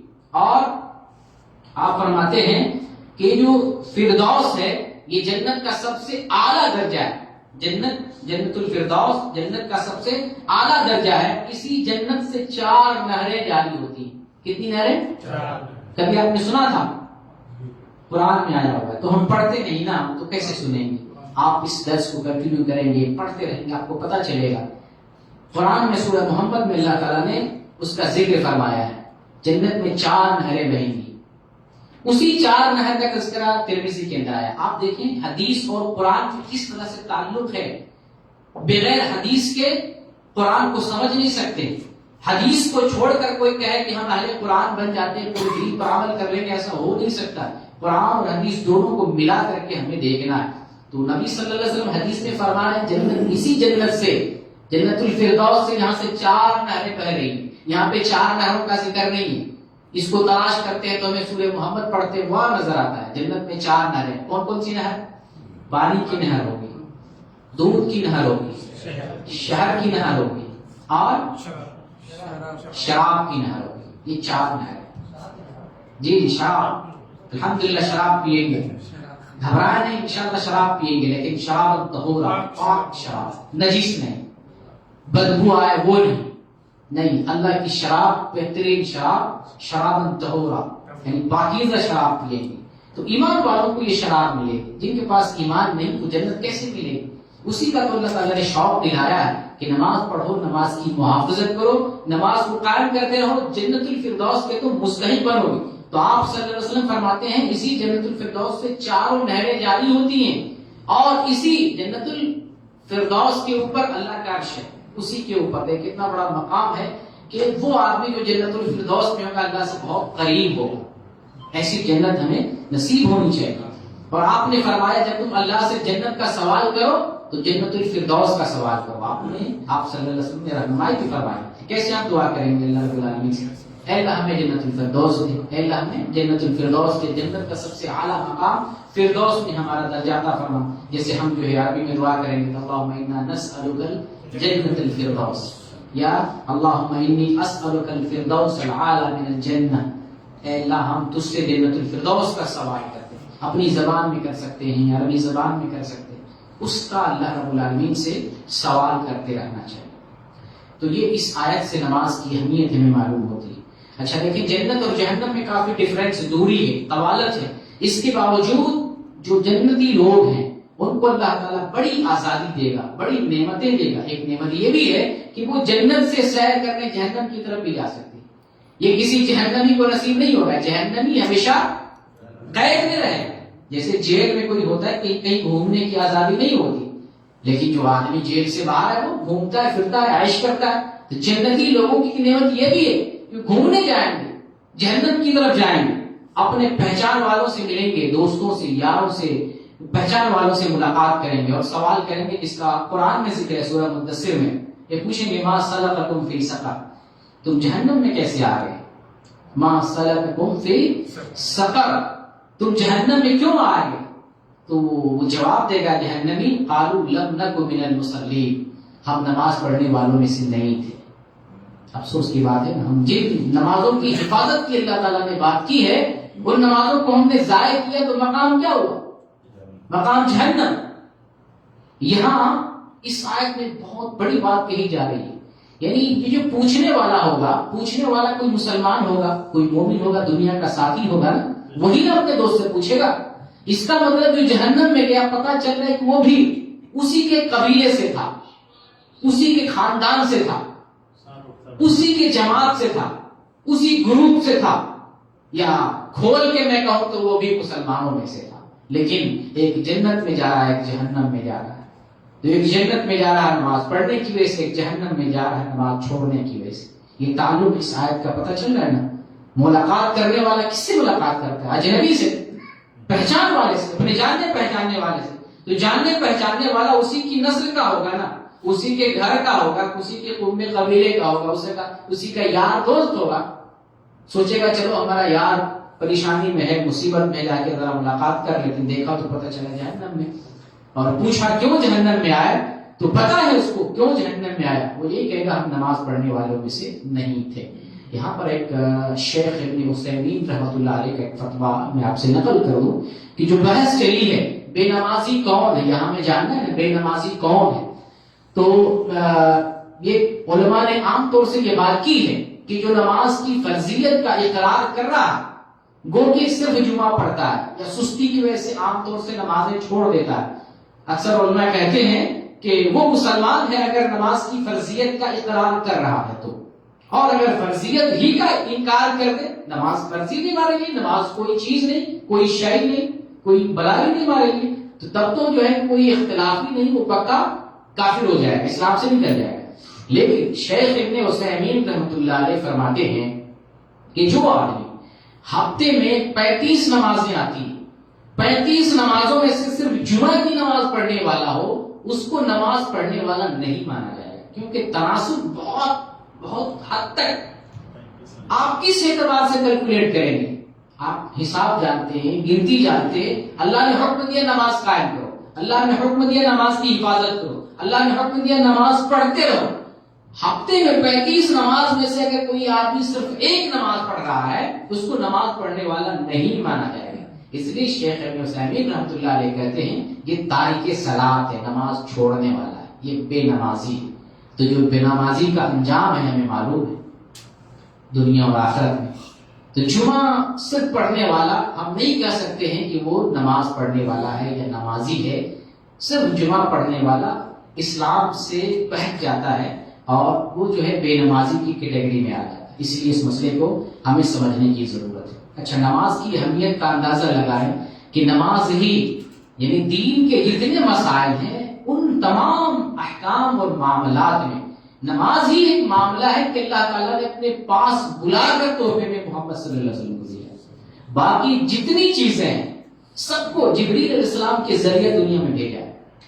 جاؤ جبریل السلام کو لے جاؤ، محمد صلی اللہ علیہ وسلم تک پہنچا دو، یہ پیغام محمد کو دینا، محمد جو ہے اپنی امت تک پہنچائے۔ لیکن نماز کے لیے اللہ تعالیٰ نے آسمان پر عرش پر بلایا ہے، اس سے نماز کی اہمیت کا اندازہ ہوتا ہے۔ اور اسی طریقے سے نماز کی اہمیت کا اندازہ آپ یہاں سے بھی لگا سکتے ہیں کہ دین میں بہت سارے معاملات ہیں۔ نبی کریم صلی اللہ علیہ وسلم نے پیدائش کے بعد بچوں کی تربیت کی ابتدا نماز سے کرنے کا حکم دیا ہے۔ آپ ساری چیزوں کی تربیت کریں گے، جب بچہ پیدا ہوتا ہے اور جب شعور اور ہوش سنبھالتا ہے اسی وقت سے آپ کلمہ سکھائیں گے، نماز سکھائیں گے، پردہ سکھائیں گے، کھانے پینے کا طریقہ سکھائیں گے، اٹھنے بیٹھنے کا طریقہ بتائیں گے، سونے جاگنے کا طریقہ بتائیں گے، ہر چیز بتائیں گے۔ لیکن حکم کیا دیا آپ صلی اللہ علیہ وسلم نے؟ خصوصیت کے ساتھ آپ صلی اللہ علیہ وسلم نے نماز کا حکم دیا۔ حدیث دیکھیں ابو داؤد کی حدیث ہے 495 نمبر کی، اور یہ صحیح حدیث ہے، شیخ البانی نے اس کو حسن صحیح قرار دیا۔ آپ صلی اللہ علیہ وسلم فرماتے ہیں مروا اولادکم بالصلاۃ وهم ابناء 7 سنین واضربوهم علیہا وهم ابناء 10 سنین وفرقوا بینہم فی المضاجع، کہ جب بچہ 7 سال کا ہو جائے تو نماز کا حکم دو، اور جب 10 سال کا ہو جائے اور نماز چھوڑے تو انہیں مارو، اور ان کے بستروں کے درمیان، اولاد کے بستروں کے درمیان فرق کر دو، یعنی الگ الگ بچوں کو سلاؤ جب 10 سال کا ہو جائے۔ اس حدیث سے اچھے لوگ دھوکہ کھا جاتے ہیں، کنفیوژن میں۔ بہت سارے لوگ یہ سمجھتے ہیں کہ 10 سال میں یا نماز فرض ہو جاتی ہے، یا جو ہے 7 سال ہی میں نماز فرض ہو جاتی ہے۔ حکم دینے کا مطلب یہ ہے، بلکہ کتنے سارے لوگوں کو جو ہے میں نے اس میں دھوکہ کھاتے بھی دیکھا۔ تو دراصل یہاں تربیت کے طور پر بچوں کو نماز کا حکم دینا ہے۔ 7 سال کا بچہ ہو جائے اب اس کی اسلامی تربیت کرنی ہے، نماز پڑھو۔ کیوں؟ سن شعور کو پہنچ گیا۔ ابھی نماز کی شرطوں میں آگے پڑھیں گے۔ نماز کی شرطوں میں سے ایک شرط ہے تمیز ہو، پڑھنے کی تمیز ہو، کیا پڑھ رہا ہے، کیا پڑھنا ہے، کیسے پڑھنا ہے، جب اس کی تمیز نہ ہو کیسے نماز پڑھے گا؟ تو 7 سال میں بچہ ہوشیار ہو جاتا ہے، تمیز ہو جاتی ہے، صلاحیت ہو جاتی ہے، تو نماز کا حکم دینے کے لیے کہا گیا ہے۔ تو یہاں نماز کا مطلب یہ ہے کہ دین کا اہم معاملہ تھا، اس کو حکم دیا گیا ہے۔ پردہ بھی سکھائیں گے اسی وقت سے جو ہے کھانے پینے اور بہت ساری چیزیں اس پہلے سے شروع کریں گے۔ جو اسلامی آداب، جب بچے کو آپ تربیت نہیں دیں گے وہ بچہ مسلمان اور اسلامی تربیت میں کیسے پلے گا؟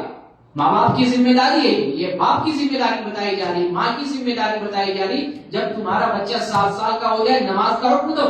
جن کے اپنے ماں باپ نماز نہیں پڑھ رہے ہوں گے وہ بچوں کو کیا حکم دیں گے؟ کہاں سے حکم دیں گے؟ بچوں کو کہاں سے ماریں گے؟ بچے تو ماں باپ سے سیکھتے ہیں، ماں باپ کی نقل کرتے ہیں۔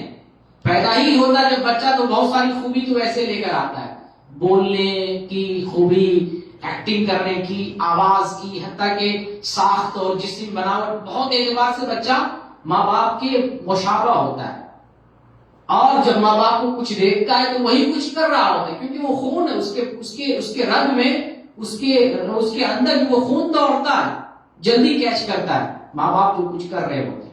باپ جھوٹ بولتا ہے، بیٹا بھی اسی راستے پر چلے گا، باپ کو غلط کرے گا، بیٹا بھی اسی راستے پر۔ تو افسوس کا مقام یہ ہے کہ اگر ہم گھر میں ماں باپ والدین نماز نہیں پڑھ رہے ہیں تو پھر اس کی اولاد کیسے جو ہے نماز کے راستے پر آئے گی۔ تو یہاں جو 7 سال میں نماز پڑھنے کا حکم دینا ہے یہ تربیت کے طور پہ، اور نماز کی اہمیت زیادہ ہے اسی لیے نماز کا ذکر ہے، ورنہ دین کا جو بھی مسئلہ ہے بچوں کی ہم شروع سے تربیت کریں گے۔ یہ اسلام ہے کہ ہمیں بچوں کو مہذب بنانے کا طریقہ سکھاتا ہے، اور دوسرے جو ہے آپ جو ہے جگہوں پر فرقوں میں اور دوسرے ادیان میں چیز نہیں پائیں گے۔ بچپن سے اسلامی تربیت، اور جن بچوں کو ایسی تربیت نہ دی جائے پھر بعد میں کہیں کہ ہم پکڑ کے کنٹرول کر لیں گے، ہم جو ہے لاٹھی اور ڈنڈے سے بچوں کو کنٹرول کر لیں گے، نہیں ہوگا۔ بچپن سے اس کی فطرت کو اپنے اسلام کے تابع بنانا ہے، اسلام کے گہوارے میں ڈھالنے کے لیے بچے کو بچپن سے جو ہے اس کی تربیت کرنی ہے۔ تو 7 سال میں جو حکم دینا ہے کس لیے ہے؟ تربیت کے طور پہ۔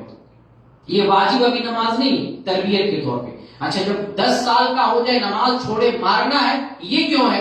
یہ بھی تعلیماً ہے، یہ فرض نہیں ہے، فرض نہیں۔ نماز فرض کب ہوتی ہے؟ جب بالغ ہو جائے، لڑکا بالغ ہو جائے، لڑکی بالغ ہو جائے تو نماز فرض ہوتی ہے، تبھی روزہ بھی فرض ہوتا ہے، تبھی لڑکی پر پردہ بھی فرض ہوتا ہے، تبھی دین کے تمام مسائل اس پر فرض ہوتے ہیں اور مکلف بنتا ہے بچہ جب بالغ ہو جائے۔ عمر متعین نہیں بلوغت کی، 15 سال یا 12 سال عمر نہیں متعین، بالغ ہو جانا شرط ہے، اور بالغ ہونے کی نشانی ہے۔ لڑکا ہے تو موچ نکل جائے، داڑھی نکل جائے، بغل کے بال آ جائے، زیر ناف آ جائے، احتلام ہونے لگے تو یہ نشانی ہے بلوغت کی۔ لڑکی ہے تو حیض آنے لگے، یا اس کو جو ہے بغل کے بال آ جائے، زیر ناف آ جائے، احتلام ہونے لگے، یہ لڑکیوں کے لیے بلوغت کی نشانی ہے۔ جب ان نشانیوں میں سے کوئی ایک بھی ظاہر ہو جائے، وہ لڑکا وہ لڑکی بالغ ہے، اب وہ دین کا مکلف ہو گیا۔ لیکن تربیت پہلے سے، یہ جو بچے کو مارنے کا حکم ہے تربیت پہلے سے۔ پھر یہ بھی حکم دیا گیا ہے کہ 10 سال پر بچے کے بستر کو الگ کر دینا چاہیے۔ بچے جب باشعور ہو جاتے ہیں، خاص طور سے 10 سال کا بچہ سمجھ بوجھ والا ہو جاتا ہے، تو ایک بستر میں نہ سلائے، بستر الگ، بھلے گھر بڑا ہے تو کوئی مسئلہ نہیں، ایک ہی گھر میں لیکن بستر الگ ہونا چاہیے۔ اس کا جو اوڑھنے کا، ہمارے یہاں جو ہے ایک ہی لمبی رضائی وہ سب سارے سوتے ہیں، اس کو چمٹ کے اس کو پکڑ کے، یہ صحیح نہیں ہے۔ ہر کسی کا بستر اور بستر اوڑھنا، بستر کے ساتھ اوڑھنا، یہ دونوں چیز الگ ہو۔ بھلے قریب بستر کر رہے لیکن بستر اور رضائی تکیہ بھی الگ ہونا چاہیے۔ ویسے بھی آج کا زمانہ پرفتن، بڑے فتنے کا زمانہ، ایک گھر میں بھلے آپ سلائیں لیکن بستر الگ الگ رہے۔ اور جو بچہ 10 سال کا ہو جائے، 12 سال کا ہو جائے، لڑکا ہے، ماں کو چمٹ کے سوئے، جائز نہیں، بستر الگ ہونا چاہیے، ماں باپ سے بھی الگ سوئے ہو۔ 10 سال ہو جائے بچے کو آپ الگ کریں، آپ اسلامی تربیت کریں، یہ نہ دیکھیں کہ میرا بیٹا بڑا بھولا ہے، بڑا ایماندار ہے، بڑا شریف ہے، یہ نہیں دیکھنا ہے، شرعی حکم دیکھنا ہے، شرعی حکم دیکھنا ہے۔ جیسے عورت شریف ہے کہ شریف ہے، پردہ نہ کرے، نہیں، شرافت نہیں دیکھنی ہے، شرافت نہیں دیکھنی، پردہ کرنا ہے، پردہ واجب ہے، پردہ کرنا ہے، اسلامی شریعت کو ہمیں فالو کرنا چاہیے۔ تو یہ جو ہے 7 سال سے اسلامی تربیت کرنی ہے بچے کی، اور نماز کا اسپیشلی حکم دیا گیا، اس سے نماز کی اہمیت معلوم ہوتی ہے۔ ایک دوسری حدیث جو ترمذی کے اندر ہے 413 نمبر کی، اور شیخ البانی نے صحیح قرار دیا، مثال دے کر نماز کی سمجھایا ہے۔ نماز اللہ پر احسان نہیں، نماز ہمارا اپنا فائدہ ہے۔ دیکھیے نبی صلی اللہ علیہ وسلم کس طریقے سے مثال دے کر سمجھاتے ہیں کہ آپ سمجھاتے ہیں کہ اگر تم میں سے کسی کے گھر کے پاس ایک نہر جاری ہو، ایک تالاب ہو، پانی کا ایک کنواں ہاؤس بنا ہو، کوئی آدمی اس تالاب میں دن میں 5 دفعہ غسل کرتا ہو، کیا اس کے جسم پر کچھ میل کچیل باقی رہے گا؟ تو صحابہ نے فرمایا کہ نہیں، کوئی میل کچیل نہیں باقی رہے گا۔ آپ نے فرمایا نماز کی بھی وہی مثال ہے، نماز کی عین یہی مثال ہے کہ جو 5 وقت کی نماز پڑھے گا اس کے سارے گناہ معاف کر دیے جاتے ہیں۔ اب اس طریقے سے مثالیں دے دے کر نبی صلی اللہ علیہ وسلم ہمیں سمجھاتے ہیں، اللہ تعالیٰ نے بتایا ہم تمہارے لیے جنت الفردوس رکھے ہوئے، نماز پڑھو گے تو یہ ہمارا اپنا بھلا ہے، اپنا فائدہ ہے. تو ہم نماز قائم کرنے والے بنے، نماز ضائع کرنے والا نہ بنے. نماز کی حفاظت کرنے والا، نماز کو قائم کرنے والا، نماز پر پابندی کرنے والا ہم بنے، نماز کو ضائع کرنے والا نہ بنے. اسی طریقے سے اس حدیث کی روشنی میں جو ہے اسی طریقے سے نماز، ایک اور حدیث جس میں نبی کریم صلی اللہ علیہ وسلم ارشاد فرماتے ہیں کہ قیامت کے دن جو ہے جب اعمال کا محاسبہ ہوگا تو سب سے پہلے نماز کا محاسبہ ہوگا. سب سے پہلے نماز کا محاسبہ کیا جائے گا، اس کا حساب و کتاب ہوگا. اگر کوئی شخص نماز میں پاس کر گیا، نماز کا معاملہ ٹھیک ٹھاک ہے، تو اس کے سارے معاملات ٹھیک ہو جائیں گے، وہ کامیاب اور کامران ہو جائے گا. اور نماز کا معاملہ گڑبڑ ہو گیا تو پھر اس کے سارے معاملات پھنس جائیں گے، وہ ناکام ہو جائے گا. اور جس بندے کی فریضے میں کوتاہی پائی جائے گی، کمی کوتاہی پائی جائے گی، تو اللہ رب العالمین فرشتوں سے کہے گا دیکھو اس بندے کے پاس نفلی نمازیں ہیں کہ نہیں، کچھ نفلی نمازیں پڑھتا تھا کہ نہیں، اس لیے ہمیں فرض پڑھ کے باہر نہیں جانا چاہیے. ہم کہتے ہیں سنت ضروری نہیں ہے، سنت ٹھیک ضروری نہیں ہے، لیکن یہ جو ہے بیک اپ کے لیے ہے. جیسے ہم ڈاٹا رکھتے ہیں نا بیک اپ کے لیے موبائل میں، یہ جو اوریجنل فائل خراب ہو جائے تو بیک اپ کے لیے ڈاٹا ہونا چاہیے. فرض نماز میں کوتاہی ہوتی، نفل اور سنت نماز کیا کرتی ہے، اس کی بھرپائی کرتی ہے. اس لیے سنت بھی پڑھنا چاہیے اور سنت کے علاوہ نفلی نمازوں کا اہتمام کرنا چاہیے تاکہ بیک اپ کے لیے ہو. نماز بھلے ہماری نماز 5 وقت کی نماز ہو، لیکن نماز میں ہم سے تو بھول ہوتی ہے، چوک ہوتی ہے، خشوع خضوع میں کمی ہوتی ہے، جلد بازی میں نماز پڑھتے ہیں، نماز آدھی پڑھتے ہیں دھیان کہیں اور ہوتا ہے، تو یہ بھی کوتاہی ہے نماز کی، یہ بھی نماز کی کوتاہی ہے. ان سب چیزوں کی بھرپائی کیسے ہوگی، نفلی نماز. تو اللہ تعالیٰ فرشتوں سے کہے گا اس بندے کا دیکھو نفلی چیزیں کچھ ہیں تاکہ اس کی بھرپائی کی جائے، تو نفلی چیزوں کی کے ذریعے اس کی بھرپائی کی جائے گی. اور اسی طریقے سے جملہ اعمال کا حال ہوگا. تو اس حدیث کی روشنی میں علماء نے کہا ہے کہ اعمال کی قبولیت کے لیے سب سے بنیادی چیز نماز ہے. نماز کا معاملہ ٹھیک ہے، اس کے دوسرے اعمال بھی اللہ کے یہاں مقبول ہوں گے. لیکن نماز کا معاملہ ٹیڑھا ہے، نماز کا معاملہ ٹھیک نہیں ہے، تو پھر اس کے دوسرے اعمال بھی متاثر ہوں گے، ان کے وہ دوسرے اعمال بھی ضائع اور برباد ہو جائیں گے. تو یہ نماز کا معاملہ تھا. نماز سب سے زندگی میں اہم چیز ہے ایمان والوں کے لیے، مسلمانوں کے لیے. نبی کریم صلی اللہ علیہ وسلم جب دنیا سے جا رہے تھے تو آپ کی زبان سے سب سے آخری جملہ کیا نکلا تھا جانتے ہیں؟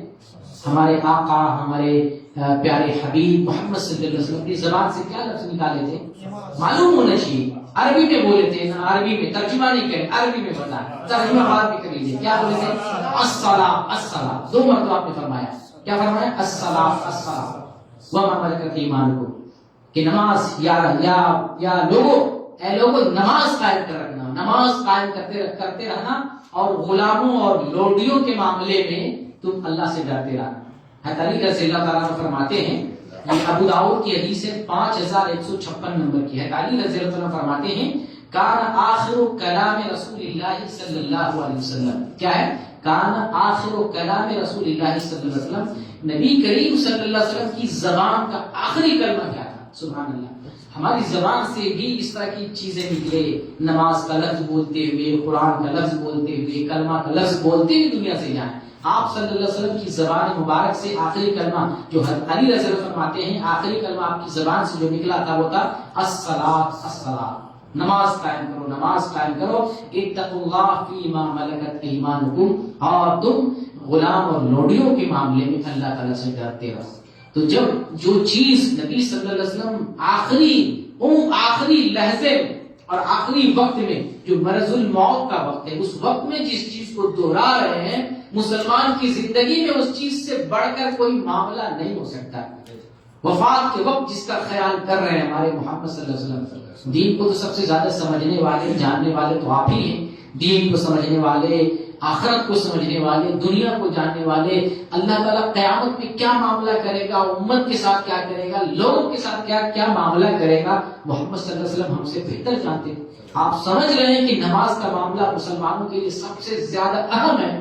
تو وفات کے وقت بھی اسی چیز کی نصیحت کی یارو نماز پڑھ کے آنا، نماز پڑھ کے آنا تاکہ تمہیں حوض کوثر پہ پہچان سکیں. نشانیوں سے، یہ جو غرم مہجرین، یہ جو چہرے چمکتے ہوں گے، ہاتھ چمکتے ہوں گے، پیر چمکتے ہوں گے، ان چمک سے، ان روشنیوں سے میں تمہیں پہچان لوں. تم نماز قائم نہیں کرو گے، تم کو بھگا دیا جائے گا، تم ہمارے قریب نہیں آ سکتے.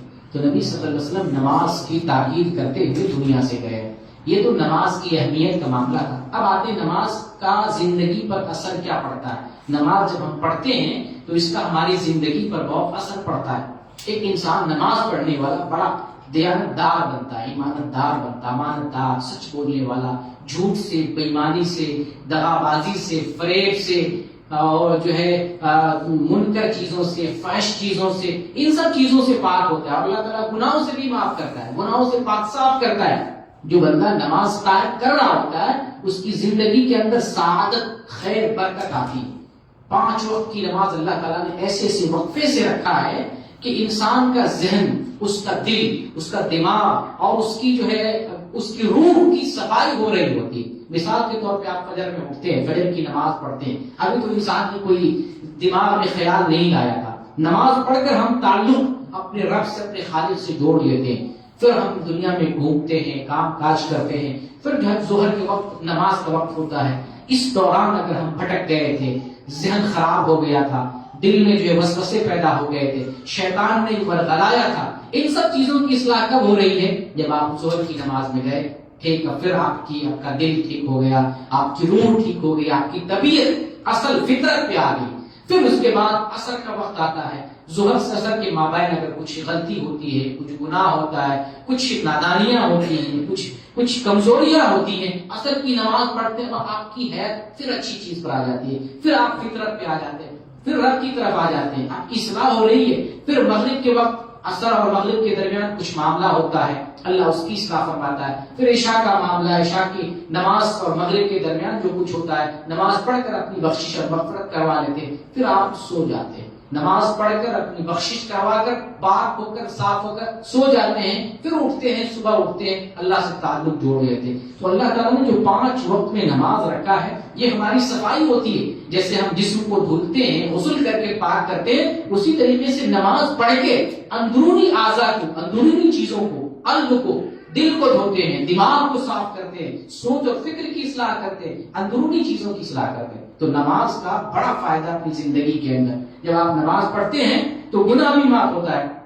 جیسے کہ نبی صلی اللہ علیہ وسلم کی حدیث پڑھ کے آپ کو بتایا کہ جس کے گھر کے دروازے کے پاس ایک تالاب ہو، 5 مرتبہ نہائے تو جس طریقے سے 5 مرتبہ نہانے سے جسم کے سارے میل کچیل دور ہو جاتے ہیں، 5 وقت کی نماز پڑھنے سے بعد گناہوں سے پاک و صاف ہو جاتا ہے. جیسے اس کو ابھی میں نے آپ کو بتایا، نماز سے جو ہے رفتہ رفتہ اور وقت وقت میں نماز پڑھ کے انسان اپنی اصلاح کر رہا ہوتا ہے. اسی طریقے سے نماز پڑھنے والا بے حیائی کی چیزوں سے، بری چیزوں سے، منکر چیزوں سے بھی باز رہتا ہے. اللہ رب العالمین نے قرآن میں ارشاد فرمایا ان الصلاۃ تنہی عن الفحشاء والمنکر ولذکر اللہ اکبر. بے شک نماز بری اور فحش چیزوں سے روکتی ہے. نماز پڑھنے والا بد زبان نہیں ہوتا، نماز پڑھنے والا آدمی جھگڑالو نہیں ہوتا، نماز پڑھنے والا آدمی بدتمیز یا فحش کرنے والا، برائی کرنے والا، غیبت نواز ایسا نہیں ہوتا. نماز آپ دل سے پڑھیں، نماز کے اندر لذت ہوتی ہے، لذت سے پڑھیں.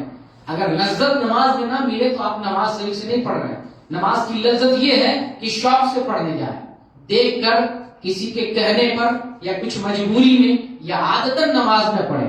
شوق لگے، آپ شوق سے، جیسے کوئی چیز شوق سے، جیسے آپ کو سب سے اچھا کھانا لگتا ہے بریانی کھانا، مندی کھانا، بڑے پیار سے کھاتے ہیں نا، بناتے بھی بڑی محنت اور محبت، بڑی لگن سے، ذرا برابر بھی چوک نہیں کرتے ہیں. تو جس کے اندر آپ کو شوق ہوتا ہے اس کام کو اسی ڈھنگ سے، انداز سے ادا کرتے ہیں.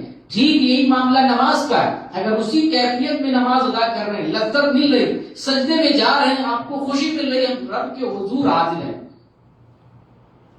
رکوع کر رہے ہیں، آپ کو خوشی ہو رہی، ہم کو جس نے پیدا کیا اس کے سامنے جھک رہے ہیں، قیام کی حالت میں ہیں، آپ فرحت محسوس کر رہے ہیں، رب کی بندگی کر رہے ہیں، یہ فرحت محسوس ہو رہی ہے، خوشی محسوس ہو رہی، لذت مل رہی نماز میں، آپ کی نماز اچھی ہے، خشوع خضوع والی مقبول نماز. لیکن یہ کیفیت نہیں نماز کے اندر ہے تو آپ نماز جو ہے صحیح سے نہیں پڑھ رہے ہیں. تو وہ لذت پیدا کریں، اس لذت سے آپ کو فائدہ ملے گا، برائی سے بچیں گے، فحش اور منکر سے بچیں گے، غلط چیزوں سے بچیں گے. لیکن نماز کو اس انداز میں نہیں ادا کریں گے تو پھر نماز پڑھنے والا آدمی جھوٹ بھی بولتا ہے، نماز پڑھنے والا آدمی چوری بھی کرتا ہے، نماز پڑھنے والا آدمی دغا بازی بھی کرتا ہے، حقوق بھی مارتا ہے، سب کچھ کر رہا ہوتا ہے. کیا وجہ ہے کہ نماز پڑھ رہا ہے اور یہ سب غلط کام بھی کر رہا ہے؟ وجہ یہی ہے کہ نماز کے اندر وہ لذت اور چاشنی نہیں ہے، اس انداز میں نماز نہیں پڑھ رہا ہے جس انداز میں اس کو نماز پڑھنا چاہیے تھا. تو نماز بڑی عظیم چیز ہے، نماز کے ذریعے اللہ کی مدد بھی حاصل ہوتی ہے، اور اللہ تعالیٰ نے حکم بھی دیا ہے وَاسْتَعِينُوا بِالصَّبْرِ وَالصَّلَاةِ وَإِنَّهَا لَكَبِيرَةٌ إِلَّا عَلَى الْخَاشِعِينَ کہ تم نماز اور صبر کے ذریعے اللہ کی مدد طلب کرو، نماز اور صبر کے ذریعے اللہ تعالیٰ کی مدد طلب کرو. اور یہ جو ہے بہت بھاری چیز ہے، مگر خشوع خضوع اختیار کرنے والوں کے لیے نہیں. یعنی نماز بہت بھاری چیز ہے، لیکن یہ بھاری چیز ایمان والوں کے لیے نہیں ہے، خشوع خضوع اختیار کرنے والوں کے لیے بھاری نہیں ہے. یہ بھاری ہے منافقوں پر، یہ بھاری ہے جو نماز نہیں پڑھنا چاہتے، جو بے نمازی ہیں، بے ایمان ہیں، جو اصلی مسلمان نہیں ہے، وہ ان کے اوپر نماز بھاری ہے. نماز تو ہے عظیم چیز ہے، اور یہ عظیم چیز اس کے لیے ہے جو نماز کی اہمیت کو سمجھتے ہیں. جو اس کی اہمیت کو نہیں سمجھتے ہیں اس کے حق میں واقعی بہت بڑی چیز اور بہت بہتر چیز ہے. ایک بہن نے مجھ سے سوال کیا، یہاں صبر کی بات آ رہی تو میں بتا دوں. ایک بہن نے سوال کیا کوئی مصیبت اگر نہیں آئی ہے کیا ہم اللہ تعالیٰ سے صبر مانگ سکتے ہیں؟ جیسے ایک بندہ فرحت میں ہے، سکون میں ہے، اللہ تعالیٰ سے صبر مانگ سکتے ہیں. تو میں نے جواب دیا کہ بالکل، ایک مومن کو صبر تو چاہیے. ایک مومن کو صرف مصیبت ہی پر صبر نہیں چاہیے. نماز جو پڑھتے ہیں تو اس میں کچھ تکلیف ہوتی ہے. نماز پڑھنے کے لیے کیا چاہیے؟ نفس پر کنٹرول چاہیے. تو اس کے لیے آپ اللہ سے صبر مانگیں گے نا. اللہ نے عمل کرنے پر جو مشقت ہے اس میں صبر دے، ہے نا. عمل کرنے میں مشقت ہے، ابھی ٹھنڈی کا مہینہ آ رہا ہے، یہاں تو کم ٹھنڈی ہے، لیکن ان علاقوں میں چلے جائیے، القصیم میں چلے جائیے، یا جو آپ جو ہے جن علاقوں میں ٹھنڈی، آپ البہا چلے جائیے، ٹھنڈی لگتی ہے. ایسے موقع پر تو وضو کرنے کے لیے بھی آدمی سوچنا پڑتا ہے. سوچو کون جائے گا نماز پڑھنے، وضو کرنا اتنا بھاری ہے. انڈیا وغیرہ میں، پاکستان وغیرہ میں دیکھ رہے ٹھنڈی کے موسم میں ایک اچھا خاصا نماز پڑھنے والا آدمی ٹھنڈی میں چھوڑ دیتا ہے نماز. کیوں؟ صرف وضو کرنے کی وجہ سے. اگر دن میں اگر پڑھ لیا تو شام میں، مغرب میں، عشاء میں اور فجر میں تو سوال پیدا نہیں ہوتا. یہ جو ہے اس میں اور بھی دبک جاتے ہیں، تو صرف وضو کرنے کی وجہ سے. تو یہاں تکلیف ہو رہی ہے نا، تو عمل پر بھی اللہ رب العالمین سے صبر طلب کرنا چاہیے عمل کرنے کے لیے. اچھا، برائی سے جہاں بچنا ہے وہاں پر بھی صبر رکھنا چاہیے. تو صبر صرف مصیبت کے لیے نہیں ہے. صبر کیا ہے؟ عمل کرنے کے واسطے بھی صبر چاہیے. برائی سے بچنے کے لیے بھی صبر چاہیے. برائی سے بچتے ایک جو ہے برائی کا موقع مل رہا ہے، آپ نہیں کر رہے. شراب کو بڑھا رہا ہے، لیکن آپ مسلمان کہتے ہیں میں نہیں پیوں گا، لیکن وہاں طاقت چاہیے، قوت چاہیے، صبر چاہیے. صبر یہ چاہیے نہ پی کر کے صبر چاہیے. سامنے والا شراب پی رہا، آپ کو دے رہا، آپ نہیں پی رہے، لیکن وہ پی رہا ہے. آپ کو دیکھ کر یہ چیز پیدا ہو رہی کہ ہمیں پینا چاہیے. کوئی سگریٹ پی رہا ہے، آپ کو بھی پیش کر رہا، بھائی آپ بھی ایک پی لو. آپ کہیں گے نہیں میں مسلمان ہوں، میں نشہ کی چیزیں حرام اسلام کے اندر. آپ وہاں پہ صبر چاہیے. صبر کیسے چاہیے؟ وہ پی رہا، دیکھ رہے ہیں پی رہا ہے، لیکن ہم نہ پی کر کے صبر کریں گے. تو صبر ایک مومن کا ہتھیار ہمیشہ چاہیے، ہمیشہ صبر چاہیے عمل کرنے کے لیے، برائی سے بچنے کے لیے، اور مصیبت پر بھی جو ہے صبر ہمیں چاہیے. تو صبر کی متعدد قسمیں ہیں، اور نبی کریم صلی اللہ علیہ وسلم کا جو معاملہ ہے، جو ہمارے آئیڈیل ہے، ہمارے نمونہ ہے. نماز تو آپ کی زندگی کا سب سے بڑا ہتھیار تھا. آپ کے ساتھ کوئی معاملہ پیش آتا تو آپ نماز کے لیے دوڑتے. ابو داؤد کی حدیث ہے 1319 نمبر کی، شیخ البانی نے اس کو حسن قرار دیا ہے، یعنی یہ صحیح حدیثوں میں سے. ان حذیفہ قال کان النبی صلی اللہ علیہ وسلم اذا حزبه امر صلى. حضرت حذیفہ رضی اللہ تعالیٰ بیان کرتے ہیں کہ نبی کریم صلی اللہ علیہ وسلم کے ساتھ کوئی معاملہ آتا، کوئی معاملہ پیش ہوتا تو آپ نماز کے لیے دوڑ جاتے تھے. یعنی کوئی بھی معاملہ آتا، ہمارے پاس کوئی معاملہ آتا ہے تو کچھ لوگ ہیں بابا، سیدھے بابا کے پاس دوڑیں گے. کچھ بچہ بیمار ہو گیا، کچھ معاملہ ہو گیا، دوڑ بابا. کوئی مزار بنا ہوا ہوتا ہے، کوئی درگاہ بنا ہوا ہوتا ہے، ٹائم بھی نہیں لگتا، پتا بھی نہیں، کسی سے پوچھنا بھی دوڑ گیا. تو ہمارا نبی صلی اللہ علیہ وسلم کا معاملہ مسجد کی طرف، نماز کی طرف، عبادت کی طرف، رب کی بندگی کر کے اللہ سے مانگے. اللہ تعالیٰ آپ کی ہر پریشانی دور کرے گا. کہیں بھی آپ جا رہے ہیں تو حل کرنے والا کون ہے؟ اللہ رب العالمین حل کرنے والا معاملہ ہے. تو آپ غلط طریقے سے کیوں اللہ سے مانگ رہے ہیں؟ کسی بیٹے کو باپ سے پیسہ چاہیے تو باپ سے نہیں مانگ کے اپنے دوست کو کہتا ہے کہ میرے باپ سے تھوڑا سا پیسہ مانگ کے دو. باپ اس سے خوش نہیں ہوتا ہے، ناراض ہوتا ہے. اللہ دینے والا ہے، اللہ ڈائریکٹ دیتا ہے، تو اللہ اس سے خوش ہوتا ہے جب آپ ڈائریکٹ مانگتے ہیں. آپ انڈیویجول طریقے سے کیوں آ رہے ہیں؟ انڈائریکٹ طریقے سے ڈائریکٹ اللہ کے پاس آئے. آپ اللہ سے خود سے مانگے، ڈائریکٹ مانگے، اس سے اللہ خوش بھی ہوگا، دے گا بھی. لیکن انڈائریکٹ آتے ہیں، ہو سکتا ہے اللہ دے بھی دے لیکن اللہ آپ سے ناراض ہوگا، ناراض ہو کر دے گا، ناراض ہو کر دے گا. اس وقت آپ صحیح طریقے سے نہیں مانگے. تو نماز کا معاملہ یہ ہے کہ کوئی بھی معاملہ ہو، کسی طرح کا معاملہ ہو، کبھی بھی ضرورت پڑے تو آپ نماز کے لیے بھاگے، نماز کے ذریعے اللہ رب العالمین سے مدد طلب کریں. اور نماز کے بارے میں نبی کریم صلی اللہ علیہ وسلم کا حکم ہے، صحیح بخاری کی حدیث ہے، سلو کما رأیتمونی اصلی، تم نماز اسی طریقے سے پڑھو جس طریقے سے تم مجھے پڑھتے ہوئے دیکھتے ہو. تو نماز پڑھنے کا طریقہ کہاں سے ہونا چاہیے؟ نبی کریم صلی اللہ علیہ وسلم کی طرف سے. تو اگر ہمیں نماز پڑھنا ہے تو ہم یہ دیکھیں گے کہ آپ صلی اللہ علیہ وسلم نے نماز کیسے پڑھا. آپ صلی اللہ علیہ وسلم نے ہمیں نماز کا طریقہ بتا دیا جو حدیث کی کتابوں میں، بخاری میں ہے، مسلم میں ہے، ابو داؤد میں ہے، نسائی میں ہے، ترمذی میں. اگر ہمیں نماز کا طریقہ جاننا ہو تو ہم یہ نہیں دیکھیں گے ہمارے پیر صاحب کیسے پڑھتے ہیں، مفتی صاحب کیسے بتاتے ہیں، ہمارے مولوی صاحب کیسے، نہیں. نماز دیکھیں گے ہمارے نبی نے کیسے پڑھا. کہیں پر ہمیں شک لگے کہ مولوی صاحب نے کچھ بتایا تو پتہ نہیں یہ صحیح ہے کہ نہیں، اس مولوی صاحب سے کیا پوچھیں گے؟ مولوی صاحب اس کی دلیل کیا ہے، یہ کہاں پر آیا؟ چلے دلیل کیوں، میں نے بتایا کافی نہیں کیا؟ تو ہمارا جواب ہو کہ ہاں آپ نے بتایا کافی نہیں ہے جب تک آپ دلیل نہیں بتائیں گے. دین نام ہے دلیل کا، دین اسلام نام ہے قرآن اور حدیث کا. دین و اسلام مولوی کا نام نہیں. دین اور اسلام کس کا نام ہے؟ قرآن اور حدیث کا. آپ کا حق ہے کہ اگر کوئی بات کہیں ڈاٹ ہو جائے، کہیں شبہ ہو جائے تو آپ بھلے میں کوئی بات بتا رہا ہوں حدیث میں نہیں، ڈاٹ ہو رہا ہے، آپ سے پوچھیں آپ نے یہ بات بتائی کہاں؟ حدیث میں ہے کہ نہیں؟ اور حدیث میں ہے تو یہ بھی جاننا ضروری ہے کہ وہ حدیث صحیح ہے کہ نہیں صحیح ہے. یہاں بھی ڈنڈیاں مارتے ہیں لوگ، حدیث آپ کو دکھا دیں گے، ڈپلیکیٹ حدیث دکھا دیں گے، فرضی جس کو فیک ہوتا ہے نا، جیسے بی جے پی والے جو خبریں چلاتے ہیں، فیک خبریں چلاتے ہیں. خبر ہوتی ہے لیکن خبر صحیح نہیں ہوتی، وہ خبر ہوتی ہے. جیسے یہودیوں نے پروپیگنڈا کیا ہے اور امریکہ والوں نے پروپیگنڈا کیا. کیا پروپیگنڈا کیا؟ پروپیگنڈا کیا ہے کہ مسلمان دہشت گرد ہوتے ہیں. یہ حقیقت نہیں، پروپیگنڈا ہے. میڈیا کے ذریعہ، الیکٹرانک میڈیا، پرنٹ میڈیا کے ذریعہ دنیا والوں کے ذہن میں بیٹھایا مسلمان دہشت گرد ہوتا ہے. جب یہ بات لوگوں کے دل میں بیٹھ گئی، آپ دیکھیں امریکہ نے اور جو ہے اسرائیلیوں نے اور یہودیوں نے، مغربی طاقت نے جو ہے کس طریقے سے مسلمانوں کا صفایا کیا. مسلمانوں کا اسپین سے صفایا کیا، مسلمانوں کا افغانستان سے صفایا کیا، مسلمانوں کا عراق سے صفایا کیا، مسلمان کا بھی جو ہے صفایا فلسطین میں ہو رہا ہے. کس نام پر؟ ٹیررسٹ کے نام پر بیٹھایا گیا مسلمان ٹیررسٹ ہوتا ہے، جبکہ یہ جھوٹ ہے.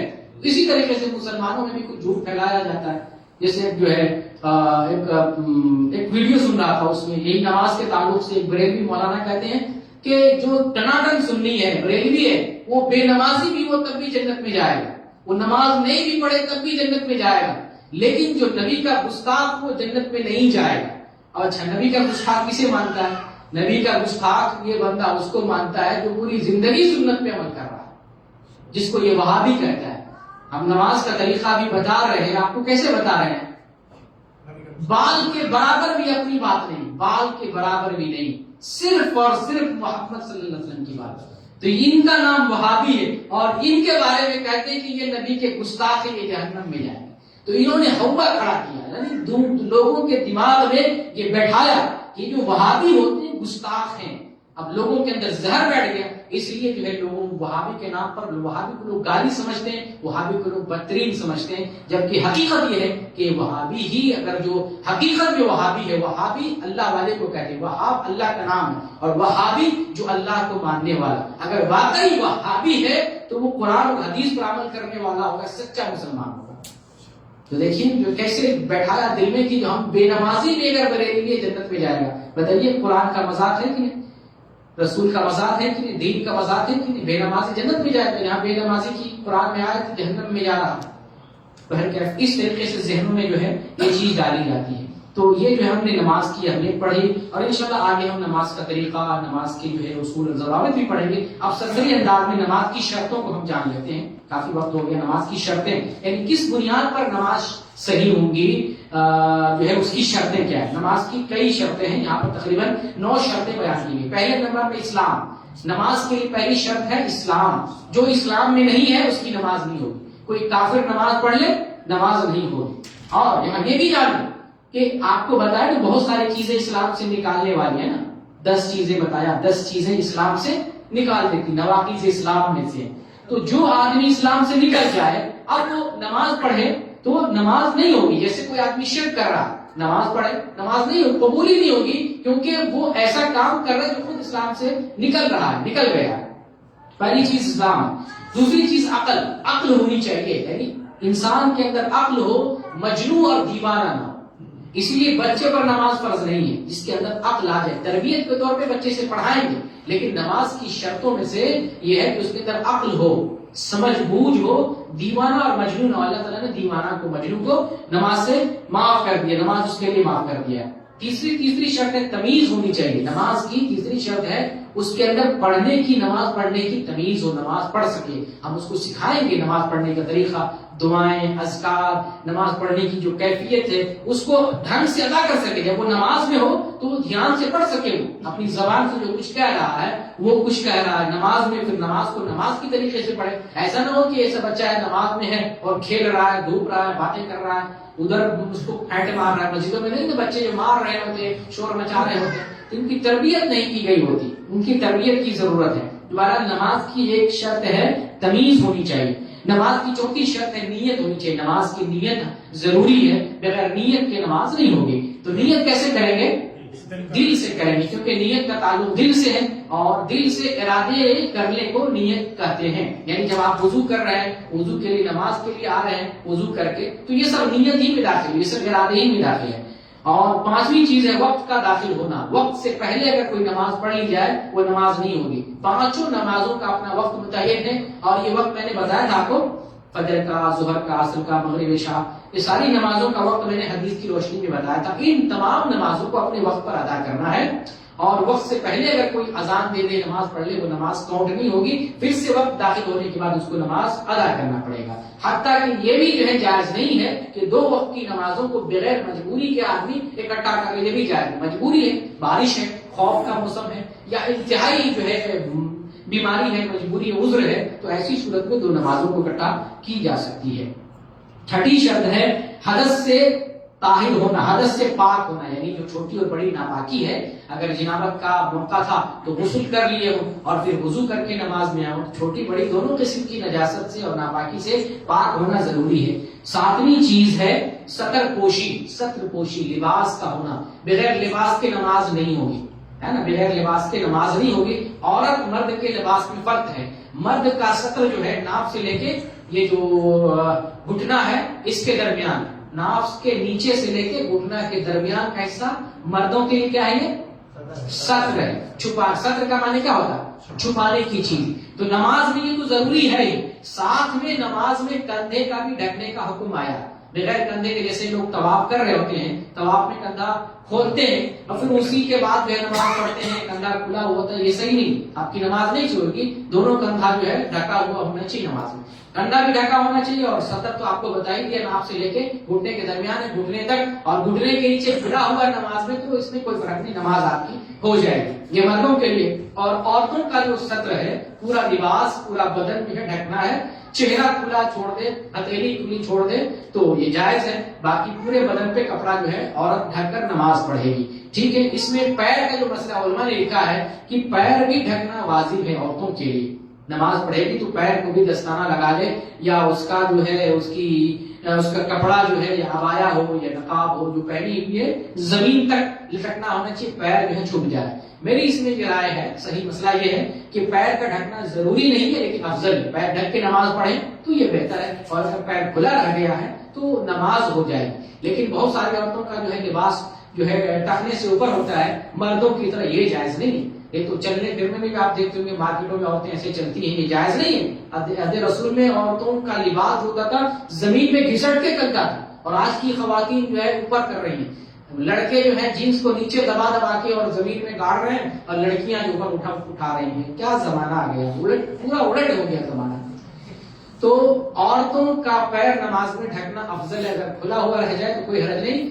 اس سلسلے میں ایک مشورہ دوں گا عورتوں کو. سعودی عرب میں، جیسے سعودی عرب کی جو عورتیں ہوتی ہیں، ان کے نماز پڑھنے کے لیے لباس مخصوص ہوتا ہے، جس میں اسی لباس میں اوپر کے حصے میں جو ہے اوڑھنی ٹائپ کا بنا ہوتا ہے، جو اسی میں سلا ہوا رہتا ہے. چہرے کے اوپر جو ہے سر تک ڈھک جاتا ہے اور پھر اس کے بعد جو ہے لپیٹنے کے لیے کوڑھی نما بنا ہوا ہوتا ہے، پھر نیچے ہاتھ پورا جو ہے کور ہوتا ہے، پھر نیچے پیر تک کور ہو جاتا ہے، اس میں دستانہ یا موزہ جو ہے لگانے کی ضرورت نہیں پڑتی ہے۔ تو میں سمجھتا ہوں مسلمان ماں اور بہنوں کو وہ اگر اس طرح سے ایک جو ہے لباس نماز کے لیے لگا لے اور وہ لباس صاف ستھرا رہے، عام طور سے کام کاج کرتے ہو سکتے ہیں لباس گندا ہو جائے، نماز پڑھنے کا عورتوں کو من نہیں کر رہا ہوتا، یہ لباس لگا لے اوپر سے اور اس کے بعد نماز پڑھ لے، پورا بدن بھی ڈھک جائے گا۔ یہ کوئی ضروری نہیں ہے، آپشنل بتا رہا ہوں، اس میں پورا جو پردہ ہو جائے گا۔ باقی لباس کو چاہیے عورتوں کا پورا بدن ڈھکنا ہونا چاہیے۔ اگر اجنبی مرد ہے جیسے حرم میں یا اور کسی دوسری جگہ پہ نماز پڑھ رہی ہے تو ہاتھ کا بھی پردہ ہے، پیر کا بھی پردہ ہے، چہرے کا بھی پردہ ہے۔ چہرہ نماز میں ڈھکنے سے منع کیا گیا، عورت بھی چہرہ کھول کے نماز پڑھے گی، لیکن اجنبی مرد ہوتا چہرہ بھی ڈھکنا ہے، ہاتھ بھی ڈھکنا ہے، پیر بھی ڈھکنا ہے اور آواز کی بھی پردہ پوشی کرنی ہے، آواز کی بھی پردہ پوشی کرنی ہے، آواز مردوں تک نہ جائے۔ تو یہ کنڈیشن عورتوں کے لیے۔ ساتویں چیز آپ کو بتا رہا تھا، اور آٹھویں چیز ہے نجاست سے پاک ہونا۔ کتنی چیزوں کو؟ 3 چیزوں کو، جگہ، بدن، کپڑا، یہ تینوں چیزوں کو نجاست سے پاک ہونا۔ ایک سوال آپ سے کروں کہ ایک آدمی نماز پڑھ لیا، بعد میں پتا چلا اس کے جسم میں جو ہے یا اس کے کپڑے میں نجاست لگی تھی، نماز ہوگی یا نہیں ہوگی؟ نماز ہوگی کہ نہیں ہوگی؟ اب تو فرقہ بن گیا، ہم کہتے ہیں فرقہ نہیں بنا، آپ لوگ فرقہ بناتے ہیں، یہی بیٹھے بیٹھے فرقہ بنا رہے ہیں، کیسے جو ہے سمجھ؟ نماز ہو جائے، اگر نماز کے دوران پتا چلا تو اس کو تو دور کرنا ہے، لیکن پڑھ لیا اس کے بعد پتا چلا نجاست لگی ہوئی ہے، اندر لگی ہوئی تھی تو نماز ہو جائے گی۔ اچھا یہاں پہ ایک دوسرا مسئلہ یہ پوچھ رہا ہوں، آدمی نماز پڑھ لیا، بعد میں پتا چلا میرا وضو ہی نہیں ہے، وضو ٹوٹا ہوا تھا، اس کی نماز ہوگی کہ نہیں ہوگی؟ یہ فرقہ بننا چاہیے، ایک فرقہ ایسے ہی بنے گا، 2 پارٹی نہیں بنے، تو یہ مسئلہ صحیح ہے۔ اگر بے وضو نماز پڑھ لیا ہے، بعد میں خیال ہے نماز نہیں ہوگی، لیکن نجاست لگی ہوئی تھی، لاعلمی نے پڑھ لیا ہے، نماز کاؤنٹ ہوگی، شمار ہوگی۔ ٹھیک ہے، تو یہ 8واں مسئلہ آپ کو بتایا۔ 9واں مسئلہ ہے قبلہ رخ ہونا۔ قبلہ رخ ہو کر ہم نماز پڑھیں گے، اگر کہیں جنگل میں ہے، کسی ایسی جگہ پہ ہے جہاں پتہ نہ چلے، تو آج تو بہت ساری سہولتیں آ گئی ہیں ڈیوائس کے ذریعے، اور موبائل نہیں بھی ہے تو انٹرنیٹ کے ذریعے اور آلات کے ذریعے ہم پتہ لگا دیتے ہیں، حتیٰ کہ سورج کے ذریعے لوگوں سے پوچھ کر ہمیں کوشش کرنا چاہیے قبلے کا تعین کر کے نماز پڑھنا چاہیے، قبلہ کی طرح۔ یہ بھی نماز کی صحت اور نماز کی جو ہے قبولت، اس کی جو ہے صحیح ہونے کی شرطوں میں سے 9ویں چیز کہ قبلہ کی طرف نماز پڑھیں۔ بغیر قبلہ کی طرف نماز پڑھتے ہیں، عمدن پڑھتے ہیں، پھر نماز نہیں ہوگی۔ اور نماز قبلہ میں اگر مان لیجیے تھوڑا بہت دائیں بائیں ہو جائے تو اس میں کوئی حرج نہیں، کیونکہ ایک حدیث آتی ہے، نبی صلی اللہ علیہ وسلم فرماتے ہیں مشرق اور مغرب کے درمیان جو کچھ ہے وہ قبلہ ہے، مشرق اور مغرب کے درمیان، یہ کوئی ایسی چیز نہیں بالکل جو ہے اگر کچھ دائیں بائیں ہو جائے تو نماز خراب ہو جائے گی، اس درمیان اگر پڑھ رہے ہیں انشاءاللہ ہو جائے گی، لیکن ہونا چاہیے اسٹریٹ بالکل قبلہ کی طرف۔ اگر کوئی انجانے میں بغیر قبلے کی طرف نماز پڑھ لیا تو نماز ہوگی کہ نہیں ہوگی؟ نماز ہو جائے گی، کیونکہ ہمیں کوشش کرنا ہے قبلے کی طرف نماز پڑھنی ہے۔ اگر نماز پڑھنے کے بعد علم ہوا ہے کہ غیر قبلے کی طرف نماز ہو جائے گی، ہمارے اوپر کیا ہے؟ کوشش کرنا ہے۔ اور قرآن کے اندر اللہ تعالیٰ نے فرمایا کہ ہم بندوں پر اس کی طاقت سے زیادہ بوجھ نہیں ڈالتے۔ تو یہ نماز کے جو ہے شرائط ہم نے آپ کے سامنے بیان کر دی۔ اللہ رب العالمین سے دعا کرتے ہیں بارہا ہم جو سنتے ہیں، جو سمجھتے ہیں، اس پر عمل کرنے کی ہمیں توفیق دے اور ان چیزوں کو دوسروں تک بھی پہنچانے کی توفیق عطا فرما۔ آمین وآخر دعوانا الحمدللہ رب العالمین۔ کوئی سوال ہے؟ جی۔ وضو کرنے کے بعد بندہ ٹاول وغیرہ یوز کر سکتا ہے یا اسی حالت میں بندے کو چھوڑ دینا چاہیے؟ ٹاول یعنی پوچھنے کے لیے؟ ہاں، خشک کرنے کے لیے۔ جی۔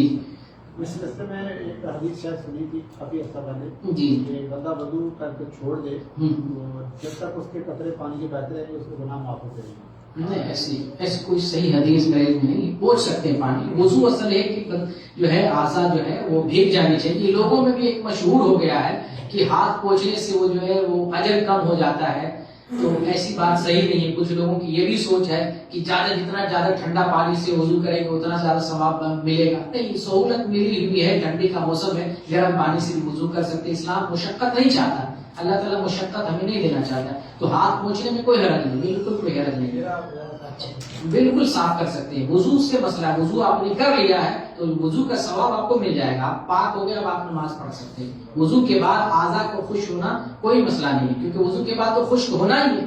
وضو جب کر لیے کچھ دیر میں تو ویسے بھی اعضاء جو ہے خشک ہو جائیں گے، تو اس کو پوچھنے میں کوئی حرج کی بات نہیں۔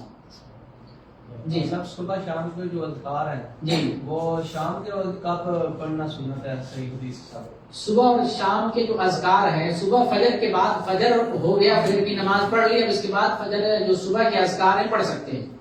اور اگر آپ جو ہے پڑھ لیں، کیا کہتے ہیں، اشراق تک پڑھ لیں، سورج نکلنے تک پڑھ لیں، ویسے ظہر تک ٹائم ہے، لیکن افضل جو ابتدائی اوقات میں پڑھ لیں.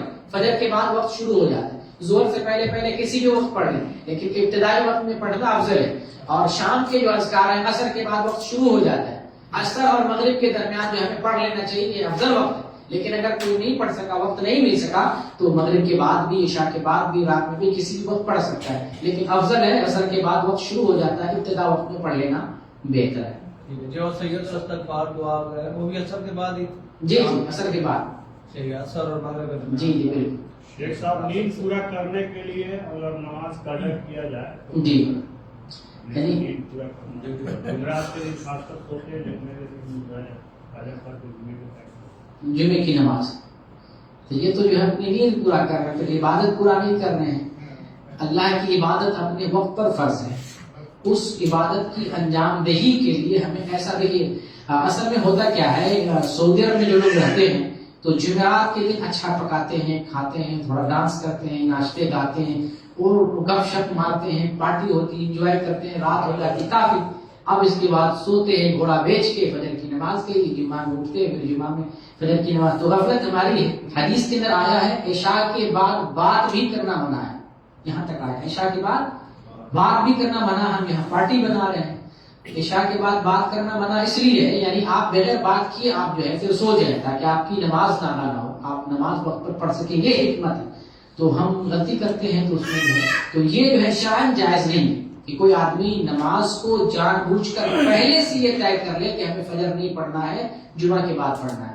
اس کی گنجائش ہے کہ اگر کوئی اتفاق سے کبھی لیٹ سے سویا ہی رہ گیا تو وہ جب اٹھے گا فجر کی نماز پڑھے گا. یہ انجانے والی بات ہے، سوچی سمجھی اسکیم اور پلاننگ نہیں. یہ اسے LIC والے پلاننگ دیتے ہیں، یہ کر لو، اتنا پیسہ جمع کرو گے، اتنا پیسہ. وہ پلاننگ نماز کے لیے نہیں کہ ہم پہلے سے سوچ رکھے ہم چھوڑیں گے، تو وہ جائز نہیں. لیکن انجانے میں ایسا ہو رہا ہے یا بغیر سوچے ہو رہا ہے تو اس میں کوئی حرج نہیں. غسل کرنے کے بعد ہم ٹاول پہن لیے، جی ٹاول پہن کے ہم جو ہے وضو کر سکتے ہیں؟ کر سکتے ہیں، دوسرا کپڑا پہن سکتے جی کوئی مسئلہ نہیں.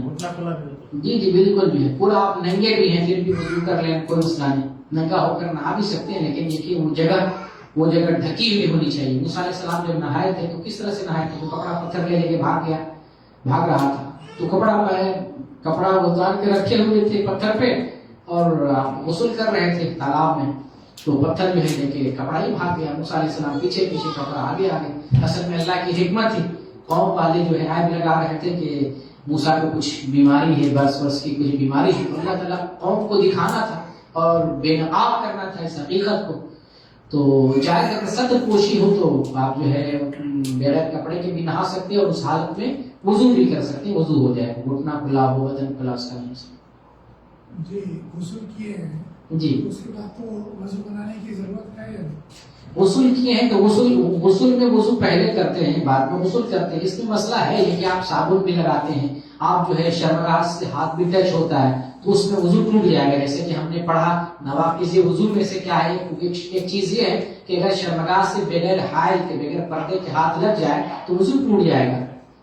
پہلے کے زمانے میں تو ایسا تھا کہ آپ جو ہے انڈیل لیے کپڑا، نیچے کا سطر پورا رہتا تھا، اوپر سے پانی انڈیل کے ہم نے غسل کر لیا، وضو بھی کیا تو وضو باقی رہتا تھا، پردہ نیچے والا رہتا تھا.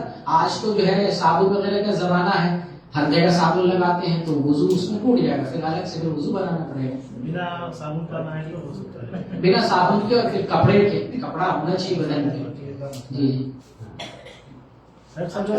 جی غسل کے درمیان سر کا مسا ہے کہ نہیں؟ وضو کرنے کے لیے غسل کے درمیان وضو کرتے ہیں غسل میں، جی تو سر کا مسا ہے. اس حدیث میں، غسل جنابت والی حدیث میں اس کا ذکر نہیں سر کا مسا، تو اس لیے لوگوں نے اچھی بڑی پتے کی بات بتائی. آپ نے سوال ہے یہ سمجھنا چاہیے، جو غسل جنابت ہے نا، غسل جنابت والی حدیث میں سر کے مسح کا ذکر نہیں ہے، اور پیر بھی دھلنے کا ذکر اس وقت ہے جب آپ غسل کرنے جانے لگے اس کے بعد ہے. اس پہ علماء نے اختلاف کیا ہے کہ سر کا مسح کرنا چاہیے کہ نہیں وضو میں. تو ایک دوسری حدیث آتی ہے کہ غسل میں آپ صلی اللہ علیہ وسلم نے نماز کی طرح وضو کیا. تو اس حدیث سے دلیل پکڑتے ہیں علماء کہ جب نماز کی طرح وضو کیا تو نماز میں تو مسئلہ بھی داخل ہے. تو بعض علماء کہتے ہیں مسئلہ کرنا چاہیے، اور وہ علماء جو کہتے ہیں کہ جہاں پہ تفصیلی تذکرہ آیا ہوا ہے وضو کا، آپ نے ایسے ایسے ایسے وضو کیا اس میں سر کا مسئلہ نہیں، تو وہ علماء کہتے ہیں یہاں پہ ذکر نہیں تو نہیں مانے. تو بہرحال اس میں وسعت ہے، مسئلہ کرتے ہیں تو بھی اور نہیں کرتے ہیں تو بھی پانی تو بہرحال کیونکہ سر پہ جائے گا. اگر نہیں بھی کرتے ہیں تو بھی تو وجہ موجود ہے، غسل کر رہے ہیں آپ، سر پہ جو پانی پورے اندر تک پہنچائیں گے. جی 3 گلاس پانی سر پہ لیں گے. ظہر سے 4 رکعت پہلے سنت ہے جی وہ فرض کے طرح پڑھیں گے یا 2 رکعت کریں گے؟ 2 رکعت پڑھیں گے. ایک حدیث آتی ہے صلاۃ اللیل والنہار مثنا مثنا، حدیث یاد کر لیں، صلاۃ اللیل والنہار مثنا مثنا، رات اور دن کی نماز 2 رکعت نماز. آپ کتنوں نماز پڑھیں، رات میں پڑھیں دن میں پڑھیں، کیسے پڑھیں گے؟ 2 رکعت پڑھیں گے. یہی نبی صلی اللہ علیہ وسلم کی سنت، آپ اسی طریقے سے نماز پڑھتے ہیں. اگر بندہ غسل سے پہلے وضو کرتا ہے جی تو پھر وہ مکمل وضو کرے یا غسل جنابت کی طرح اگر بندہ غسل کرے؟ وہ غسل جنابت کی طرح وضو اگر کر لیتا ہے وہ بھی غسل وہی ہے، صرف اس میں سر کا مسئلہ ذکر وضو ہو جائے گا، وضو ہو جائے گا. اگر آپ جو ہے شرمگاہ کو ہاتھ نہ لگے بغیر پڑھتے وضو ہو جائے گا، اسی سے نماز پڑھ سکتے ہیں. بلکہ یہاں تو علماء نے ایک مسئلہ یہ بھی ذکر کیا ہے کہ اگر انسان غسل طہارت کر رہا ہے، غسل طہارت سمجھ رہے ہیں، یعنی ناپاک تھا، ایک تو غسل فریش ہونے کے لیے کرتے ہیں، غسل طہارت کے لیے کرتے ہیں. غسل طہارت کر رہے ہیں تو پورا جسم ہمارا دھل گیا، تو علماء کہتے ہیں جو غسل طہارت کر رہا ہے تو اس کا وضو تو ایسے ہی ہو گیا، وہ نماز پڑھ سکتا ہے. یعنی غسل طہارت کرنے والے آدمی کا وضو ہو جاتا ہے، جیسے تیمم کرتے ہیں، تیمم میں وضو اور غسل دونوں ہو جاتا ہے. تو علماء یہ کہتے ہیں کہ جو غسل طہارت میں وضو بھی ہو جاتا ہے اسے نماز پڑھ لے گا. لیکن میں لوگوں کو یہ کہتا ہوں، عام طور سے ہم لوگ جو نہاتے ہیں صابن وغیرہ لگا کے ہر جگہ ہاتھ جاتا ہے، تو آپ وضو جو ہے الگ سے نماز کے لیے کریں. لیکن کپڑے سے اگر کر رہے کپڑے ہیں اس میں ٹچ نہیں ہوا تو بلا شبہ آپ نماز پڑھ سکتے ہیں، کوئی حرج نہیں. اس میں جمعرات کا نہیں، جیسے بولے نا جمعرات میں لیٹ سے پارٹی کر رہے ہیں تو لیٹ سے نماز پڑھ رہے ہیں. جیسے ہم لوگ کا سیکنڈ شفٹ رہتا ہے، 2 بجے سے 3 بجے شروع ہوتا ہے، 2 بجے ختم ہوتا ہے. اسی طرح سے جو دکان میں مال میں کام کرتے ہیں 12-1 بجے تک کام کرتے ہیں، پھر وہ سوتے ہیں 2-2:30-3 بج جاتا ہے. جی 1-2 گھنٹہ کے لیے اٹھ نہیں پاتا ہے. فجر کا ٹائم جب جلدی ہوتا ہے 4 بجے 4:30 بجے ہو جاتا ہے تو 1-2 گھنٹہ کے لیے نہیں اٹھ پاتا ہے. وہ کس طرح سے؟ لیکن اللہ تعالیٰ تو ہمارے لیے آسانی بھی کیا ہے. نماز کا ایک وقت ہے، صبح صادق سے لے کر طلوع آفتاب تک، اس درمیان نماز پڑھنے کی پابندی. اس درمیان کسی بھی وقت پڑھ لیتے ہیں نماز ادا ہو جائے گی، قضا میں نماز ادا ہو جائے گی. لیکن مردوں کے لیے ایک دوسری چیز یہ بھی ہے کہ جماعت کے ساتھ نماز پڑھنا فرض ہے. مردوں کے لیے جماعت کے ساتھ نماز پڑھنا فرض ہے. اگر مرد حضرات جیسے بہت سارے جو ہے مسجدوں میں تاخیر سے نماز پڑھی جاتی ہے، اسفار میں جب روشن ہو جاتا ہے، صبح روشن ہو جاتی ہے تب جو ہے نماز پڑھی جاتی ہے. تو اگر آخری وقت میں پڑھتے ہیں شامل ہو گئے تو کوئی مسئلہ نہیں. لیکن مسئلہ یہاں پر یہ ہے کہ معمول نہیں ہونا چاہیے، کیونکہ جماعت سے پڑھنا نماز واجب ہے. یہ نہیں کہ ہم ایک فترہ تو ہے، آپ جو ہے طلوع آفتاب سے پہلے کسی بھی وقت پڑھ سکتے ہیں، لیکن جماعت بھی ضروری ہے نا مردوں کے لیے. آپ صلی اللہ علیہ وسلم نے وعید فرمائی کہ جو لوگ جماعت کے وقت جو ہے حاضر نہیں ہوتے مسجد میں ان کے گھروں کو آگ لگا دوں گا، جلا ڈالوں گا. مجھے بچوں کے رونے کا، بچوں کا خطرہ ہے، اسی لیے میں ایسا نہیں کروں. تو جماعت سے جو ہے پڑھنا یہ ضروری ہے. اس کے لیے ہمیں ترتیب تو بنانا پڑے گا، کیونکہ رب کی بندگی جب دنیا کے لیے ہمارا روٹین ہے، ہم دنیا کا روٹین چینج نہیں کر سکتے ہیں، تو اللہ کی عبادت کے لیے ہم کیوں نہیں اپنا روٹین چینج کریں گے. ہم جو ہے ایسا بنائیں گے کہ ہم نماز پڑھیں اور جو ہے نماز کے لیے وقت نکالیں. اس کے لیے تو ہمیں بہرحال سوچنا ہے. اکثر انسان کا جماعت کھڑی جاتی ہے اور سنت فوت ہو جاتا ہے، وہ سنت کس طرح ادا کرے گا؟ وہ سنت جو ہے نماز کے بعد ادا کرے گا. ہمارے یہاں اپنے ملکوں میں جو فرض نماز ہو رہی ہوتی ہے پیچھے جو ہے سنت پڑھتے ہیں، سنت کی مخالفت ہے. میں نے کہا بتایا نا کہ نماز پڑھنے کا طریقہ وہی ہونا چاہیے اور ادا کرنے کا طریقہ وہی ہونا چاہیے جو محمد صلی اللہ علیہ وسلم نے بتایا ہے. ایک صحابی جو ہے فجر کی نماز میں نبی صلی اللہ علیہ وسلم کے ساتھ شریک ہوتے ہیں. فجر کی نماز کے بعد وہ پھر نماز پڑھتے ہیں، 2 رکعت نماز پڑھتے ہیں. تو آپ صلی اللہ علیہ وسلم پوچھا جو نماز پڑھے ہو کون سی نماز تھی، کیا ہمارے ساتھ نماز نہیں پڑھے ہو کیا؟ تو انہوں نے کیا جواب دیا کہ میری سنت چھوٹ گئی تھی، فجر کی جو سنت ہے وہ چھوٹ گئی تھی، وہ میں نے پڑھا. تو آپ نے خاموشی اختیار کی. تو آپ کی خاموشی کسی بات پر کیا ہو جاتی ہے؟ یہ تقریری سنت. اس کو کیا کہتے ہیں؟ تقریری. حدیث کی تعریف کیا کرتے ہیں؟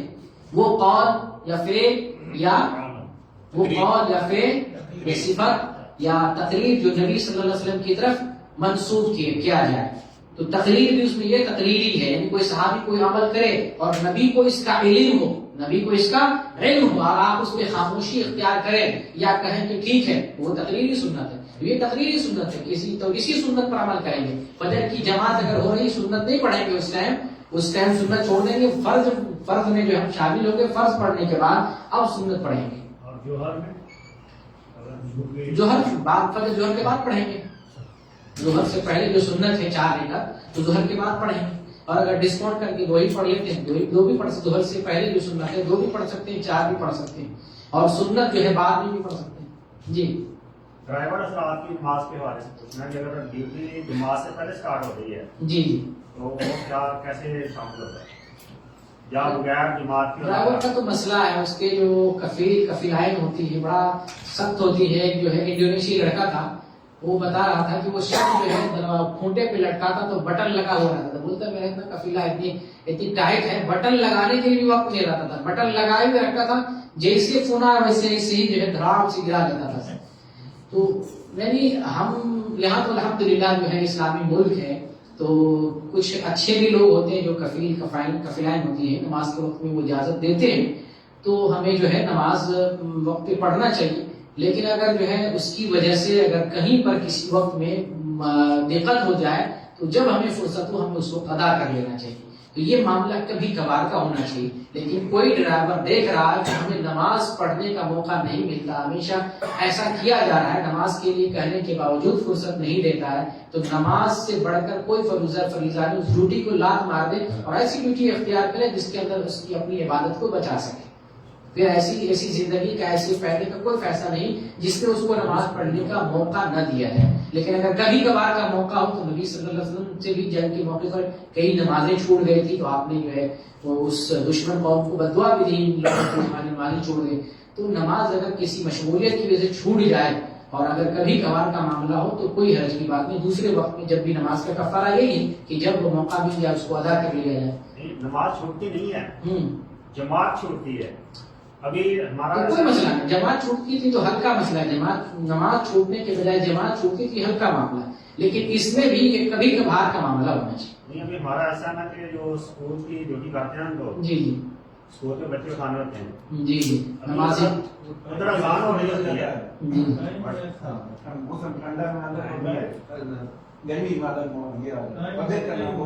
تو ایسا نہیں ہو سکتا گاڑی آپ لگائیں، جہاں پر گاڑی لگائے ہوئے ہیں وہاں گاڑی لگا دیں. جو بچے ہیں یا کوئی آنا ہے گاڑی میں وہ بیٹھے، آپ جو وہاں بغل میں ہوں تو مسجد ہر جگہ ان کی نماز پڑھ کے آ جائیں. بچے بھی ایک جگہ سے نہیں ہے نا جی، بچہ ایک اس کو نہیں ہے دوسرا اس کو نہیں ہوگا.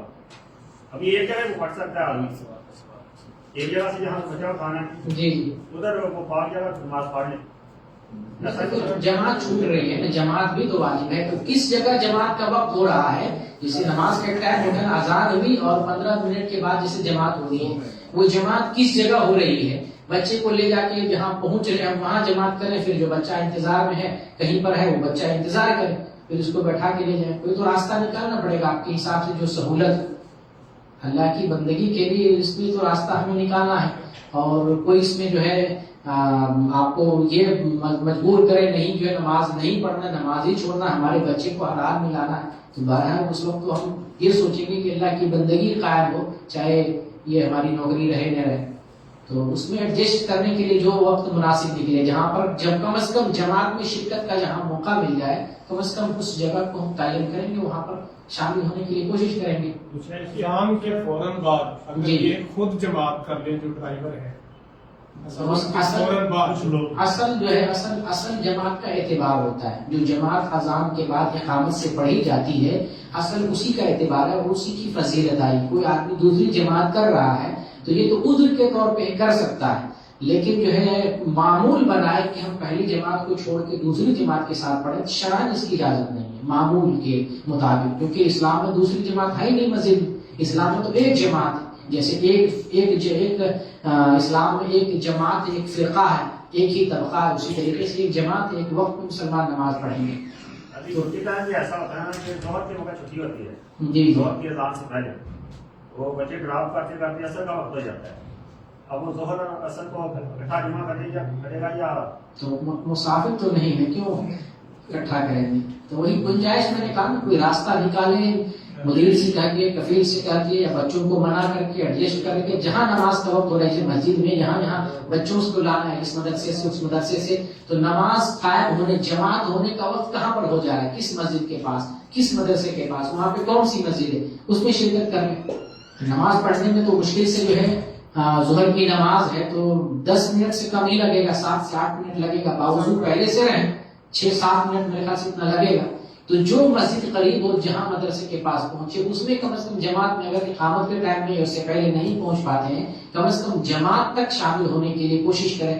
اور جماعت کے لیے ضروری ہے کہ کم از کم ایک رکعت بھی پا لیتے ہیں تو آپ کو جماعت کا جو ہے اجر مل جائے گا، اس کی بھی گنجائش ہے۔ 4 رکعت والی نماز ہے، آخری رکعت میں بھی آپ شریک ہو رہے ہیں، تو نبی صلی اللہ علیہ وسلم کا فرمان ہے جو کم سے کم ایک رکعت بھی پا لے تو اس نے جماعت پا لی ہے۔ کم سے کم جماعت کی تو ہم حقدار بنے، ایک رکعت میں بھی تو شامل ہو کر کے اپنی نماز جو ہے پڑھ لیں۔ کم سے کم یہ آخری والا مجھے لگتا ہے اس سے نیچے اور کچھ نہیں جھک پائیں گے ہم، یہ آخری والا آپشن۔ مسجد قید میں ہے جی، لوگ اپنے گھر کے سامنے میں ہی جماعت بنا کے پڑھ رہے ہیں، 5-6 لوگ ہیں، ایک امام بن جاتا ہے، کیا وہ درست ہے؟ نہیں درست ہے۔ جہاں مسجد بن گئی ہے، مسجد تو اسے کمپنی میں عام طور سے اس کو مصلی کہیں، مصلی یعنی وقتی طور پہ نماز ہوتی، کمپنی پھر اٹھ کے چلی جاتی ہے تو پھر وہ اٹھا لیتے ہیں۔ پھر بھی جہاں پہ لوگ جمع ہو گئے نماز پڑھنے کے لیے، سب کو ایک جگہ جمع ہونا چاہیے، سب کو ایک جگہ جمع ہو کر نماز پڑھنی چاہیے۔ الگ الگ جماعت روم میں اور الگ الگ جگہ پہ نہیں پڑھنا چاہیے، الا ہے کہ کوئی عذر ہو۔ جیسا کیمپ بڑا ہے جی، مسجد کا پورا راستے پہنچنے تو پھر کوئی مسئلہ نہیں۔ اگر کیمپ بڑا ہے، جیسے ایک جگہ رہائش ہے، ایک جگہ کام ہے، دونوں جگہ مصلی بنا ہوا تو کوئی مشکل نہیں۔ آپ جہاں کام کر رہے ہیں ظہر کے وقت میں، عصر کے وقت میں، وہاں نماز پڑھیں گے۔ جب آپ کام سے واپس جو ہے اپنی رہائش پہ آ جائیں گے تو آپ یہاں نماز پڑھیں گے، اس میں کوئی حرج نہیں۔ لیکن اسی جگہ پہ رہتے ہوئے الگ الگ جماعت کرنا جو ہے یہ کیمپ بہت بڑا کیمپ اس میں مسجد اور بلاک میں ڈسٹینس ہے، جی آنے جانے میں کمیونیکیشن الگ الگ بنایا گیا، الگ الگ کاموں کی جگہ پہ۔ نہیں، مسجد ایک جگہ ہے، ہاں کوئی ایک بلاک میں کوئی ایک رہنے والی رہائش ہم لوگ کا کیمپ جو ہے اس میں ایک ہی مسجد ہے، لگ بھگ بیچ میں، جی جی، تو سب آ سکتے ہیں، لیکن جی۔ کچھ لوگ سائڈ والے وہاں پر ایک جگہ بنا لیے ہیں، عشاء کی اذان ہوتی ہے، وہ لوگ 10-15 منٹ نماز پڑھتے ہیں۔ اگر دوری ہے، نماز چھوٹنے کا خطرہ ہے، اتنا وقت نہیں ملتا ہے، تب ایسی صورت میں عذر ہے تو پھر کوئی مسئلہ نہیں۔ وقت ملتا ہے، عذر کی بنیاد پر اگر جو ہے الگ جماعت، کیونکہ وہ بھی مسجد نہیں ہے، وہ بھی مصلی ہے، آپ بھی جو ہے جو نماز قائم کریں گے وہ بھی مصلی کی حیثیت سے، تو پھر اس میں کوئی حرج نہیں۔ حضرت صاحب یہ جو سوال کر رہے ہیں نا، یہ کیمپ کا کر رہے ہیں، جی جی، وہاں پہ ہم یہ کرتے ہیں کہ وائی فائی کے لیے تو گیٹ کے پاس آ سکتے ہیں، لیکن جب نماز کا ٹائم ہوتا ہے تو ادھر ہی کھڑا آ سکتے ہیں، سستی کے لیے یہ آپ کے پول کھولنے والے ہیں۔ تو آپ نے پہلے تیار کے پولیس